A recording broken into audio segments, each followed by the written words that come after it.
होना ही ते हकीकत वे कि बहुत सारा जी तुसां चोखा ही चंगा काम कीता है ते तुहाडा शुक्रिया भी अदा करना अच्छा, चाहिदा जी। हाँ, बड़ी मेहरबानी तुहाडी सारिਆਂ ਦੀ।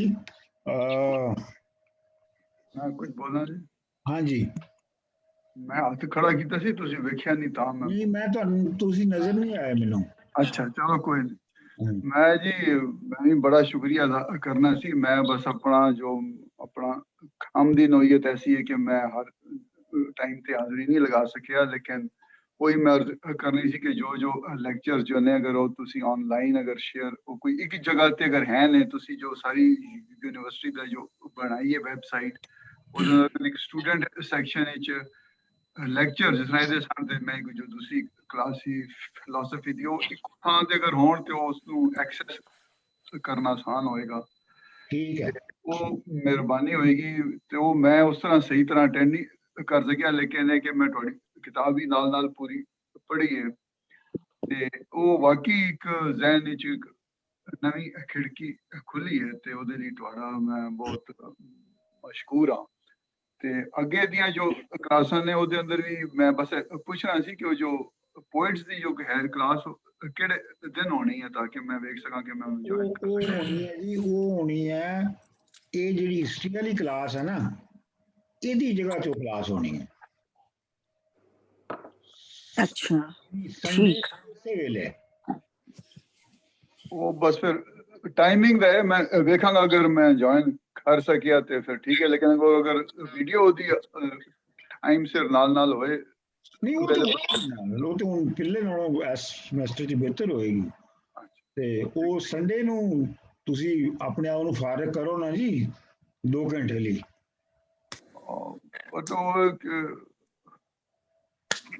ਉਸੇ ਦਿਨ ਹੋਰ ਹੀ ਬੜੇ ਸਾਰੇ ਕੰਮ ਇਕੱਠੇ ਹੋਏ ਹੁੰਦੇ ਨੇ ਬਾਹਰ ਚਲੇ। ਡਾਕਟਰ ਸਾਹਿਬ Thank ਇੱਕ you very ਗੱਲ ਜੇ ਕਿਸੇ ਹੋਰ ਨੇ ਗੱਲ ਨਹੀਂ ਕਰਨੀ ਤੇ ਮੈਂ ਬਸ ਇੱਕ ਗੱਲ ਹੋਰ ਤੁਹਾਡੇ ਨਾਲ ਬਸ ਛੋਟੀ ਜਿਹੀ ਕਰਨੀ ਸੀ ਜੀ ਕਿ ਜਦੋਂ ਤੁਸੀਂ ਸਵਾਲ ਜਵਾਬ ਸਾਨੂੰ ਭੇਜੇ ਸਨ ਤੇ 4 ਗੈਪ ਤੁਸੀਂ ਪੁੱਛੇ ਸਨ ਕਿ 4 ਕਿਹੜੀਆਂ ਸ਼ੈਵਾਂ ਨੇ ਜਿਹੜੀ ਰੁਕਾਵਟ ਨੇ ਥੋੜੀ ਜੀਆਂ ਪੰਜਾਬ ਦੀ ਹਿਸਟਰੀ ਨੂੰ ਬਿਹਤਰ ਸਮਝਣ ਦੇ ਅੰਦਰ। ਇੱਕ ਤੇ ਉਹ ਜ਼ੁਬਾਨ ਸੀ ਸਾਡੀ ਜਿਹੜੀ ਕਿ ਮੇਰਾ ਖਿਆਲ ਚ ਜਿਹਦੇ ਜੇ ਸਾਡੇ ਚ ਕੋਈ ਕੰਮ ਕਰੇ ਉਹ ਥੋੜਾ ਜਿਹਾ ਮੁਸ਼ਕਿਲ ਹੈ ਇਸ ਵੇਲੇ, ਲੇਕਿਨ ਕੁਝ ਹੋਰ ਗੈਪ ਸਨ ਜਿਹਦੇ ਤੇ ਤੁਸੀਂ ਕੰਮ ਕਰ ਸਕਦੇ ਹਾਂ ਜਾਂ ਮੇਰਾ ਖਿਆਲ ਸੀ ਕਿ ਅਸੀਂ ਮਤਲਬ ਗਰੁੱਪ ਦੀ ਫਾਰਮ 'ਚ ਜਾਂ ਇਸ ਤਰ੍ਹਾਂ ਮਿਲ ਕੇ ਕੰਮ ਰਲਤ ਕਰਕੇ ਕੰਮ ਕਰ ਸਕਦੇ ਹਾਂ। ਤੁਹਾਡਾ ਇਸ ਬਾਰੇ ਯਾਨੀ ਐਜ਼ ਅ 3-4 ਲੋਕੀ ਮਿਲ ਕੇ ਕੰਮ ਕਰ ਸਕਦੇ ਹਾਂ। ਫॉर ਐਗਜ਼ਾਮਪਲ ਜਿਹੜੇ ਟ੍ਰਾਈਬਸ ਨੇ ਪੰਜਾਬ ਦੇ, ਤੁਸੀਂ ਉਹਦੇ 'ਚ ਇੱਕ ਗੈਪ ਲਿਖਿਆ ਸੀ ਕਿ ਪੰਜਾਬ ਦੇ ਟ੍ਰਾਈਬਸ ਉੱਤੇ ਕਿਸੇ ਨੇ ਬਹੁਤ ਜ਼ਿਆਦਾ ਕੰਮ ਨਹੀਂ ਕੀਤਾ ਜਾਂ ਔਰ ਇੱਕ ਗੈਪ ਹੋਰ ਵੀ ਮੈਂ ਪੜਿਆ ਸੀ ਜੀ ਜੀ ਜੀ ਜੀ ਜੀ ਇੱਕ ਗੈਪ ਹੋਰ ਵੀ ਸੀ ਜਿਹੜਾ ਕਿ ਇਹ ਸੀ ਕਿ ਪੰਜਾਬ ਜਿਹੜਾ ਹੈ ਉਹ ਉਹਦੇ ਅੰਦਰ ਜਿਹੜਾ ਵੰਡ ਹੋਈ ਸੀ 47 ਦੀ ਤੇ ਬਹੁਤ ਸਾਰੇ ਜਿਹੜੇ ਉਹ ਲੋਕਲ ਲੋਕੀ ਸਨ ਉਹ ਮਾਈਗ੍ਰੇਟ ਕਰ ਗਏ ਸਨ ਤੇ ਉਸ ਵਜ੍ਹਾ ਤੋਂ ਵੀ ਜਿਹੜੇ ਹਿੰਦੂਜ਼ਮ ਇਦਾਰੇ ਦਾ ਨੌਲੇਜ ਹੈ ਉਹ ਹੁਣ ਇੰਨਾ ਅਵੇਲੇਬਲ ਨਹੀਂ ਹੈ। ਯਾਨੀ ਕਿ ਸ਼ਹਿਰਾਂ 'ਚ ਰਹਿਣ ਵਾਲਾ ਦਾ ਹਿੰਦੂਆਂ ਦਾ ਜਿਹੜਾ ਹੈ ਉਹ ਅਵੇਲੇਬਲ ਹੈ, ਲੇਕਿਨ ਜਿਹੜੇ ਦਿਹਾਤਾਂ 'ਚ ਰਹਿੰਦੇ ਸਨ ਉਹਨਾਂ ਦਾ ਤੇ ਇਹ 3-4 ਗੈਪ ਸਨ। ਡਾਕਟਰ ਸਾਹਿਬ ਕੀ ਖਿਆਲ ਹੈ ਤੁਹਾਡਾ? ਤੁਸੀਂ ਕੋਈ ਸਾਨੂੰ ਗਾਈਡ ਕਰੋਗੇ ਅੱਗੇ ਕਿ ਅਸੀਂ ਮਿਲ ਕੇ ਕੋਈ ਇਹਦਾ ਤਰੀਕਾ ਇਹਦਾ ਮੇਰੇ ਖਿਆਲ ਜਿਹੜਾ ਫੌਰੀ ਤਰੀਕਾ ਮੇਰੇ ਜ਼ਿਹਨ 'ਚ ਆਉਂਦਾ ਹੈ ਕਿ ਤੁਸੀਂ ਇਹਦੇ ਵਿੱਚ ਆਪਣੇ ਜਿਹੜੇ ਲਾਈਕ ਮਾਈਂਡਡ ਜਿਹੜੇ ਇਸ ਵਿਸ਼ੇ ਤੇ ਕੰਮ ਕਰਨਾ ਚਾਹੁੰਦੇ ਨੇ ਤੁਸੀਂ ਉਹਨਾਂ ਦਾ 3-4 ਲੋਕਾਂ ਦਾ ਗਰੁੱਪ ਬਣਾ ਲਓ ਤੇ ਉਹ ਗਰੁੱਪ ਜਿਹੜਾ ਹੈ ਫਿਰ ਉਸ ਗਰੁੱਪ ਨਾਲ ਮੈਂ ਇੰਟਰੈਕਟ ਕਰ ਸਕਦਾ ਹਾਂ जी। ਮਤਲਬ ਮੈਂ ਵੈਸੇ ਤੇ ਫੋਰਸ ਨਹੀਂ ਕਰ ਸਕਦਾ ਨਾ ਜੀ ਕਿਸੇ ਨੂੰ ਵੀ ਕਿ ਵੀ ਤੁਸੀਂ ਗਰੁੱਪ ਸ਼ਾਮਲ ਹੋਵੋ, ਲੇਕਿਨ ਅਗਰ ਤੁਸੀਂ ਆਪਣਾ 3-4 ਲੋਕਾਂ ਹੀ ਮਿਲ ਜਾਂਦੇ ਹੋ ਕਿ ਅਸੀਂ ਇਸ ਜਿਹੜਾ ਟੌਪਿਕ ਹੈ ਇਹਦੇ ਤੇ ਅਸੀਂ ਰਿਸਰਚ ਕਰਨੀ ਹੈ ਤੇ ਮੈਂ ਵੀ ਤੁਹਾਡੇ ਨਾਲ ਸ਼ਾਮਲ ਹਾਂ। ਇਹ ਤੇ ਬੜੀ ਜ਼ਬਰਦਸਤ ਗੱਲ ਹੈ ਸਰ ਜੀ, ਇਹ ਤੇ ਬਹੁਤ ਇਹ ਮੈਂ ਗੱਲ ਕਰ ਸਕਦੀ ਹਾਂ ਜੀ ਇਹਦੇ 'ਚ ਜਿਹੜਾ ਤੁਸੀਂ ਇਹਨਾਂ ਨੇ ਕਿਹਾ ਜ਼ੁਬਾਨ ਦੇ ਹਵਾਲੇ ਨਾਲ ਤੇ ਸਲੀਮ ਖਾਨ ਗਿੰਨੀ ਸਾਹਿਬ ਦੀ ਕਿਤਾਬ ਜਿਹੜੀ ਮੈਂ ਅਕਤੂਬਰ 'ਚ ਰੀਪ੍ਰਿੰਟ ਕਰਾਈ ਹੈ, ਪੰਜਾਬੀ ਜ਼ਬਾਨ ਦਾ ਇਰਤਕਾ, ਉਹ ਸੁਲੇਖ ਪਬਲਿਸ਼ਰਸ ਨੇ ਛਾਪੀ ਹੈ। ਉਹ ਮੈਂ ਪੜ੍ਹਨ ਵਾਸਤੇ ਰਿਕਮੈਂਡ ਕਰ ਸਕਦੀ ਹਾਂ ਜ਼ਬਾਨ ਦੇ ਹਵਾਲੇ ਨਾਲ। ਪੰਜਾਬੀ ਜ਼ਬਾਨ ਦਾ ਇਰਤਕਾ ਪੂਰੀ ਜਿਹੜਾ ਉਹਨਾਂ ਨੇ ਸ਼ੁਰੂ ਕੀਤਾ, ਜਿੱਥੋਂ ਕਿ ਆਪਣਾ ਡਾਕਟਰ ਸਾਹਿਬ ਨੇ ਵੀ ਸਾਡਾ 5000 ਸਾਲ ਪਹਿਲਾਂ ਜਿਹੜਾ ਮੋਹਨਜੋਦਾੜੋ ਦਾ ਤੇ ਆਪਣਾ ਪੰਜਾਬ ਦਾ ਵਸੇਬ ਦਾ ਸ਼ੁਰੂ ਕੀਤਾ ਸੀ। ਇੱਕ ਤੇ ਇਹ ਗੱਲ। ਦੂਜਾ, ਮੈਂ ਸਪੈਸ਼ਲ ਥੈਂਕ ਯੂ ਕਹਿਣਾ ਸੀ ਡਾਕਟਰ ਸਾਹਿਬ ਤੁਹਾਡਾ ਕਿ ਮੈਂ ਕਿਉਂਕਿ ਆਕਸਫੋਰਡ ਕਲਾਸ ਨਾਲ ਵੀ ਸੋਸ਼ੀਓ ਇਕਨੋਮਿਕ ਜੈਂਡਰ ਅਵੇਅਰਨੈਸ ਦਾ ਪੂਰਾ 1 ਸਾਲ ਤੋਂ ਕੰਮ ਕਰ ਰਹੀ ਹਾਂ। ਨੁਜ਼ਰਤ ਅਬਾਸ ਹੋਰਾਂ ਨਾਲ ਵੀ ਸਟੱਡੀ ਵੀ ਕਰ ਰਹੀ ਸਾਂ। ਉਸ ਚੀਜ਼ ਨੂੰ ਮੈਨੂੰ ਥੋੜੀ ਸਮਝ ਆਈ, ਲੇਕਿਨ ਤੁਹਾਡੇ ਇਸ ਪੰਜਾਬੀ ਹਿਸਟਰੀ ਦੇ ਇਸ ਕੋਰਸ ਦੇ ਨਾਲ ਮੇਰੀ ਬਹੁਤ ਇਨਲਾਈਟਮੈਂਟ ਹੋਈ ਔਰ ਉਹਦੇ ਵਿੱਚ ਕਾਫੀ ਚੀਜ਼ਾਂ ਸਮਝ ਆਈਆਂ ਜਿਨ੍ਹਾਂ ਨੇ ਮੈਨੂੰ ਬਹੁਤ ਹੈਲਪ ਕੀਤਾ। ਜਿਹੜਾ ਮੈਂ ਆਪਣਾ YouTube ਚੈਨਲ ਚਲਾ ਰਹੀ ਹਾਂ ਤੇ ਉਹਦੇ 'ਚ ਜਿਹੜਾ ਮੈਂ ਪੰਜਾਬੀ ਬੈਠਕ ਦੇ ਪ੍ਰੋਗਰਾਮ ਕਰਦੀ ਸਾਂ ਗੈਸਟਸ ਵਗੈਰਾ ਦੇ ਨਾਲ, ਕਿਉਂਕਿ ਮੈਨੂੰ ਜ਼ਿਆਦਾ ਇਨਲਾਈਟਨਮੈਂਟ ਹੋਈ ਤੇ ਉਹਦੇ ਵਾਸਤੇ ਮੈਂ ਤਹਿ ਦਿਲ ਤੋਂ ਤੁਹਾਡੀ ਬਹੁਤ ਸ਼ੁਕਰਗੁਜ਼ਾਰ ਹਾਂ। ਔਰ ਤੁਸੀਂ ਅੰਦਾਜ਼ਾ ਨਹੀਂ ਕਰ ਸਕਦੇ ਕਿ ਇਹ ਤੁਹਾਡੀ ਕੰਟਰੀਬਿਊਸ਼ਨ ਜਿਹੜੀ ਹੈ ਇਹ ਮੇਰੀ ਲਾਈਫ ਤੇ ਮੇਰੀ ਲਰਨਿੰਗ 'ਚ ਕਿੰਨਾ ਇੰਪੋਰਟੈਂਟ ਰੋਲ ਅਦਾ ਕਰਦੀ ਹੈ। Thank you so much. ਹਾਂਜੀ, ਆਪਣਾ ਨਾਸਰ ਵੀ ਆ ਗਿਆ ਅੱਜ ਤੇ। ਨਾਸਰ ਸ਼ਿਰਾਜ਼ੀ ਸਾਹਿਬ ਵੀ ਅੱਜ ਆ ਗਏ ਨੇ। ਹਾਂਜੀ, ਮੈਸੇਜ ਘੱਲਿਆ ਸੀ ਆਖਰੀ ਕਲਾਸੇ ਤੇ ਅਟੈਂਡ ਕਰ ਲਓ। ਆਹੋ ਆਹੋ, ਆ ਗਏ ਨੇ। ਅੱਛਾ, ਅੱਜ ਜਿਹੜਾ ਮੌਜੂ ਮੈਂ ਹੁਣ ਗੱਲਾਂ ਹੋ ਗਈਆਂ ਨੇ, ਮੈਂ ਹੁਣ ਅੱਜ ਜਿਹੜਾ ਮੌਜੂ ਜਿਹੜਾ ਅਸੀਂ ਜਿਹਦੇ ਤੇ ਮੈਂ ਗੱਲ ਕਰਨਾ ਚਾਹੁੰਦਾ ਹਾਂ ਉਹ ਹੈ, ਉਹ ਸ਼ੁਰੂ ਅਸੀਂ ਕਰ ਲਿਆ ਸੀ ਕਿ ਪੰਜਾਬ ਦੀ ਜਿਹੜੀ ਵਿਚਾਰਧਾਰਾ ਹੈ, ਯਾਨੀ ਪੰਜਾਬ ਦੀ ਲੋਕਾਂ ਦੀ ਜਿਹੜੀ ਆਈਡੀਓਲੋਜੀ ਹੈ ਉਹ ਕੀ ਰਹੀ ਹੈ ਔਰ ਉਹਦੇ ਵਿੱਚ ਕੀ ਕੀ ਬਦਲੀਆਂ ਆਈਆਂ ਨੇ, ਕਿਹੜੀ ਚੀਜ਼ ਹੈ ਜਿਹੜੀ ਉਹਦੇ ਵਿੱਚ ਹਮੇਸ਼ਾ ਇੱਕ ਹੀ ਰਹੀ ਤੇ ਕਿਹੜੀ ਚੀਜ਼ ਜਿਹੜੀ ਹੈ ਉਹ ਬਦਲਦੀ ਰਹੀ ਹੈ। ਇਹ ਜਿਹੜੀ ਅਸੀਂ ਪੰਜਾਬ ਦੀ ਵਿਚਾਰਧਾਰਾ ਦੇ ਬਾਰੇ ਦੇ ਵਿੱਚ ਅਸੀਂ ਜਿਹੜੀ ਹੈ ਉਹ ਅੱਜ ਗੱਲ ਮੈਂ ਕਰਨਾ ਚਾਹੁੰਦਾ ਹਾਂ। ਤੇ ਆਪਣਾ ਮਰੀਮ ਹੈ ਨੇ ਜੀ ਡਾਕਟਰ ਸਾਹਿਬ ਹੈ ਵਾ। ਹਾਂਜੀ, ਤੁਸੀਂ ਨੋਟਸ ਇੱਥੋਂ ਲੈਂਦੇ ਜਾਓ, ਇੱਥੋਂ ਅੱਗੇ ਜਿਹੜੀ ਗੱਲ ਹੋਏਗੀ ਨਾ ਉਹਦੇ ਨੋਟਸ ਲੈਂਦੇ ਜਾਓ। ਅੱਛਾ, ਸਭ ਤੋਂ ਪਹਿਲੀ ਗੱਲ ਇਹ ਹੈਗੀ ਹੈ ਕਿ ਜਿਹੜੀ ਵਿਚਾਰਧਾਰਾ ਹੈ, ਕੋਈ ਵੀ ਵਿਚਾਰਧਾਰਾ ਜਿਹੜੀ ਹੈ ਉਹਦਾ ਸੋਰਸ ਕੀ ਹੈ, ਉਹ ਅਸੀਂ ਕਿਵੇਂ ਸਮਝੀਏ ਕਿ ਲੋਕਾਂ ਦੀ ਸਾਡੇ ਕੋਲ ਕੀ ਪੈਮਾਨਾ ਹੈ, ਪੈਮਾਇਸ਼ ਹੈ, ਸਟੈਂਡਰਡ ਹੈ ਜਾਂ ਮੈਜਰਮੈਂਟ ਹੈ ਜਿਹਦੇ ਨਾਲ ਅਸੀਂ ਇਹ ਕਹੀਏ ਕਿ ਲੋਕਾਂ ਦੀ ਇਹ ਵਿਚਾਰਧਾਰਾ ਹੈ। ਉਹਦੇ ਵਿੱਚ ਜਿਹੜੀਆਂ ਸਾਡੇ ਕੋਲ ਲਿਖੀਆਂ ਕਿਤਾਬਾਂ ਜਿਹੜੀਆਂ ਲਿਖੀਆਂ ਕਿਤਾਬਾਂ ਸਾਡੇ ਕੋਲ ਪਹੁੰਚਦੀਆਂ ਨੇ ਜਾਂ ਪਹੁੰਚੀਆਂ ਨੇ, ਉਹਨਾਂ ਵਿੱਚ ਭਾਵੇਂ ਹਿੰਦੂਇਜ਼ਮ ਹੋਵੇ, ਭਾਵੇਂ ਇਸਲਾਮ ਹੋਵੇ, ਭਾਵੇਂ ਉਹ ਆਪਣਾ ਬੁੱਧ ਮਤ ਹੋਵੇ, ਉਹ ਬੇਸਿਕਲੀ ਅਗਰ ਤੁਸੀਂ ਗੌਰ ਫਰਮਾਓ ਤੇ ਉਹ ਇੱਕ ਅਲੀਟ ਕਲਾਸ ਦੇ ਇੱਕ ਹਿੱਸੇ ਦੀ ਲਿਖਤ ਹੁੰਦੀ ਹੈ। ਉਹ ਲੋਕਾਂ ਦੀ ਜਿਹੜੇ ਅਕੀਦੇ, ਲੋਕਾਂ ਦੀਆਂ ਮਾਨਤਾਵਾਂ, ਲੋਕਾਂ ਦੇ ਜਿਹੜੀ ਨਜ਼ਰੀਆਤ ਨੇ, ਉਹਨਾਂ ਦੇ ਵਿਚਾਰ ਨੇ, ਉਹ ਉਹਨਾਂ ਨੂੰ ਰਿਫਲੈਕਟ ਨਹੀਂ ਕਰਦੀ। ਅੱਛਾ, ਮੈਂ ਤੁਹਾਨੂੰ ਉਹਦੀ ਬਹੁਤ ਹੀ ਇੱਕ ਨਾ ਬਹੁਤ ਹੀ ਸਿੰਪਲਿਸਟਿਕ ਐਗਜ਼ਾਮਪਲ ਤੁਹਾਨੂੰ ਮੈਂ ਦਿੰਦਾ।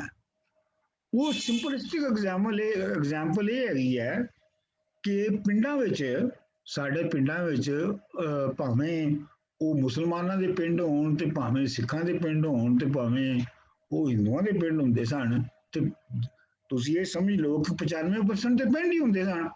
ਸੋ ਮਤਲਬ 95% ਜਿਹੜੀ ਹੈਗੀ ਹੈ ਪਾਪੂਲੇਸ਼ਨ ਪੰਜਾਬ ਦੀ, ਉਹਦੀ ਗੱਲ ਕਰ ਰਹੇ ਹਾਂ ਅਸੀਂ, ਮਿਨੋਰਿਟੀ ਦੀ ਨਹੀਂ ਗੱਲ ਕਰ ਰਹੇ।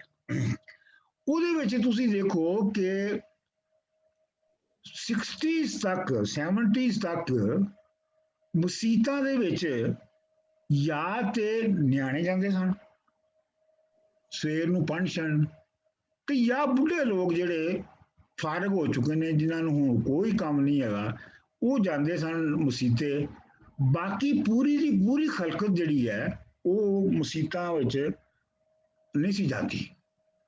ਮਤਲਬ ਇਹ ਹੈ ਕਿ ਜਿਹੜੀ ਮਸੀਤ ਦੀ ਆਈਡੀਓਲੋਜੀ ਜਿਹੜੀ ਮਸੀਤ ਦੇ ਨਾਂ ਨਾਲ ਆਰਗੇਨਾਈਜ਼ਡ ਰਿਲੀਜਨ ਦੇ ਨਾਂ ਨਾਲ ਜਿਹੜੀ ਮੰਦਰ ਔਰ ਮਸਜਿਦ ਦੇ ਨਾਂ ਨਾਲ ਜਿਹੜੀ ਆਈਡੀਓਲੋਜੀ ਜਿਹੜੀ ਜਿਹਨੂੰ ਅਸੀਂ ਸਮਝਦੇ ਹਾਂ ਕਿ ਇਹ ਆਈਡੀਓਲੋਜੀ ਸੀ, ਐਕਚੁਅਲੀ ਉਹ ਆਈਡੀਓਲੋਜੀ ਨਹੀਂ ਸੀ ਲੋਕਾਂ ਦੀ, ਉਹ ਇੱਕ ਮਾਈਨੋਰਿਟੀ ਦੀ ਆਈਡੀਓਲੋਜੀ ਸੀ ਜਿਹੜੀ ਕਿ ਇੱਕ ਦੂਜੇ ਨਾਲ ਰਿਪਲੇਸ ਹੁੰਦੀ ਰਹੀ ਹੈ। ਔਰ ਮੈਂ ਇਹ ਵੀ ਮੰਨਣਾ ਹੈ ਕਿ ਉਹਨਾਂ ਦੀ ਬੇਸ ਜਿਹੜੀ ਹੈ ਉਹ ਕਦੀ ਰਿਪਲੇਸ ਨਹੀਂ ਹੋਈ, ਬੇਸ ਉਹਨਾਂ ਦਾ ਇੱਕ ਹੀ ਹੈ, ਉਹ ਜਿਹੜੀ ਆਰਗੇਨਾਈਜ਼ਡ ਰਿਲੀਜਨ ਦੀ ਜਿਹੜੀ ਆਈਡੀਓਲੋਜੀ ਹੈ।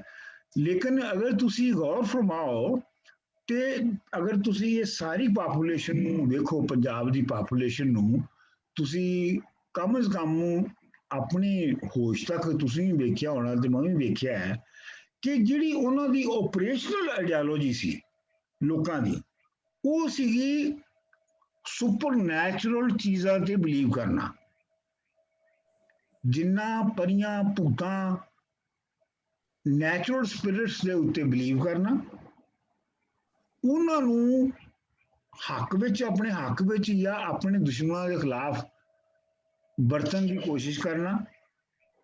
ਔਰ ਉਹ ਲੋਕ ਜਿਹੜੇ ਉਹਨਾਂ ਇਹ ਕੰਮ ਕਰ ਸਕਦੇ ਨੇ, ਜਿਨ੍ਹਾਂ ਵਿੱਚ ਭਗਤ ਨੇ, ਜਿਨ੍ਹਾਂ ਵਿੱਚ ਫਕੀਰ ਨੇ, ਜਿਨ੍ਹਾਂ ਵਿੱਚ ਜੋਗੀ ਨੇ, ਇਹ ਉਹਨਾਂ ਦੇ ਬੇਸਿਕਲੀ ਅਗਰ ਗੌਰ ਫਰਮਾਓ ਤੇ ਅਸਲੀ ਉਹਨਾਂ ਦੇ ਲੀਡਰ ਉਹ ਹੁੰਦੇ ਸਨ, ਅਸਲੀ ਆਈਡੀਓਲੋਜੀਕਲ ਲੀਡਰ ਉਹ ਹੁੰਦੇ ਸਨ।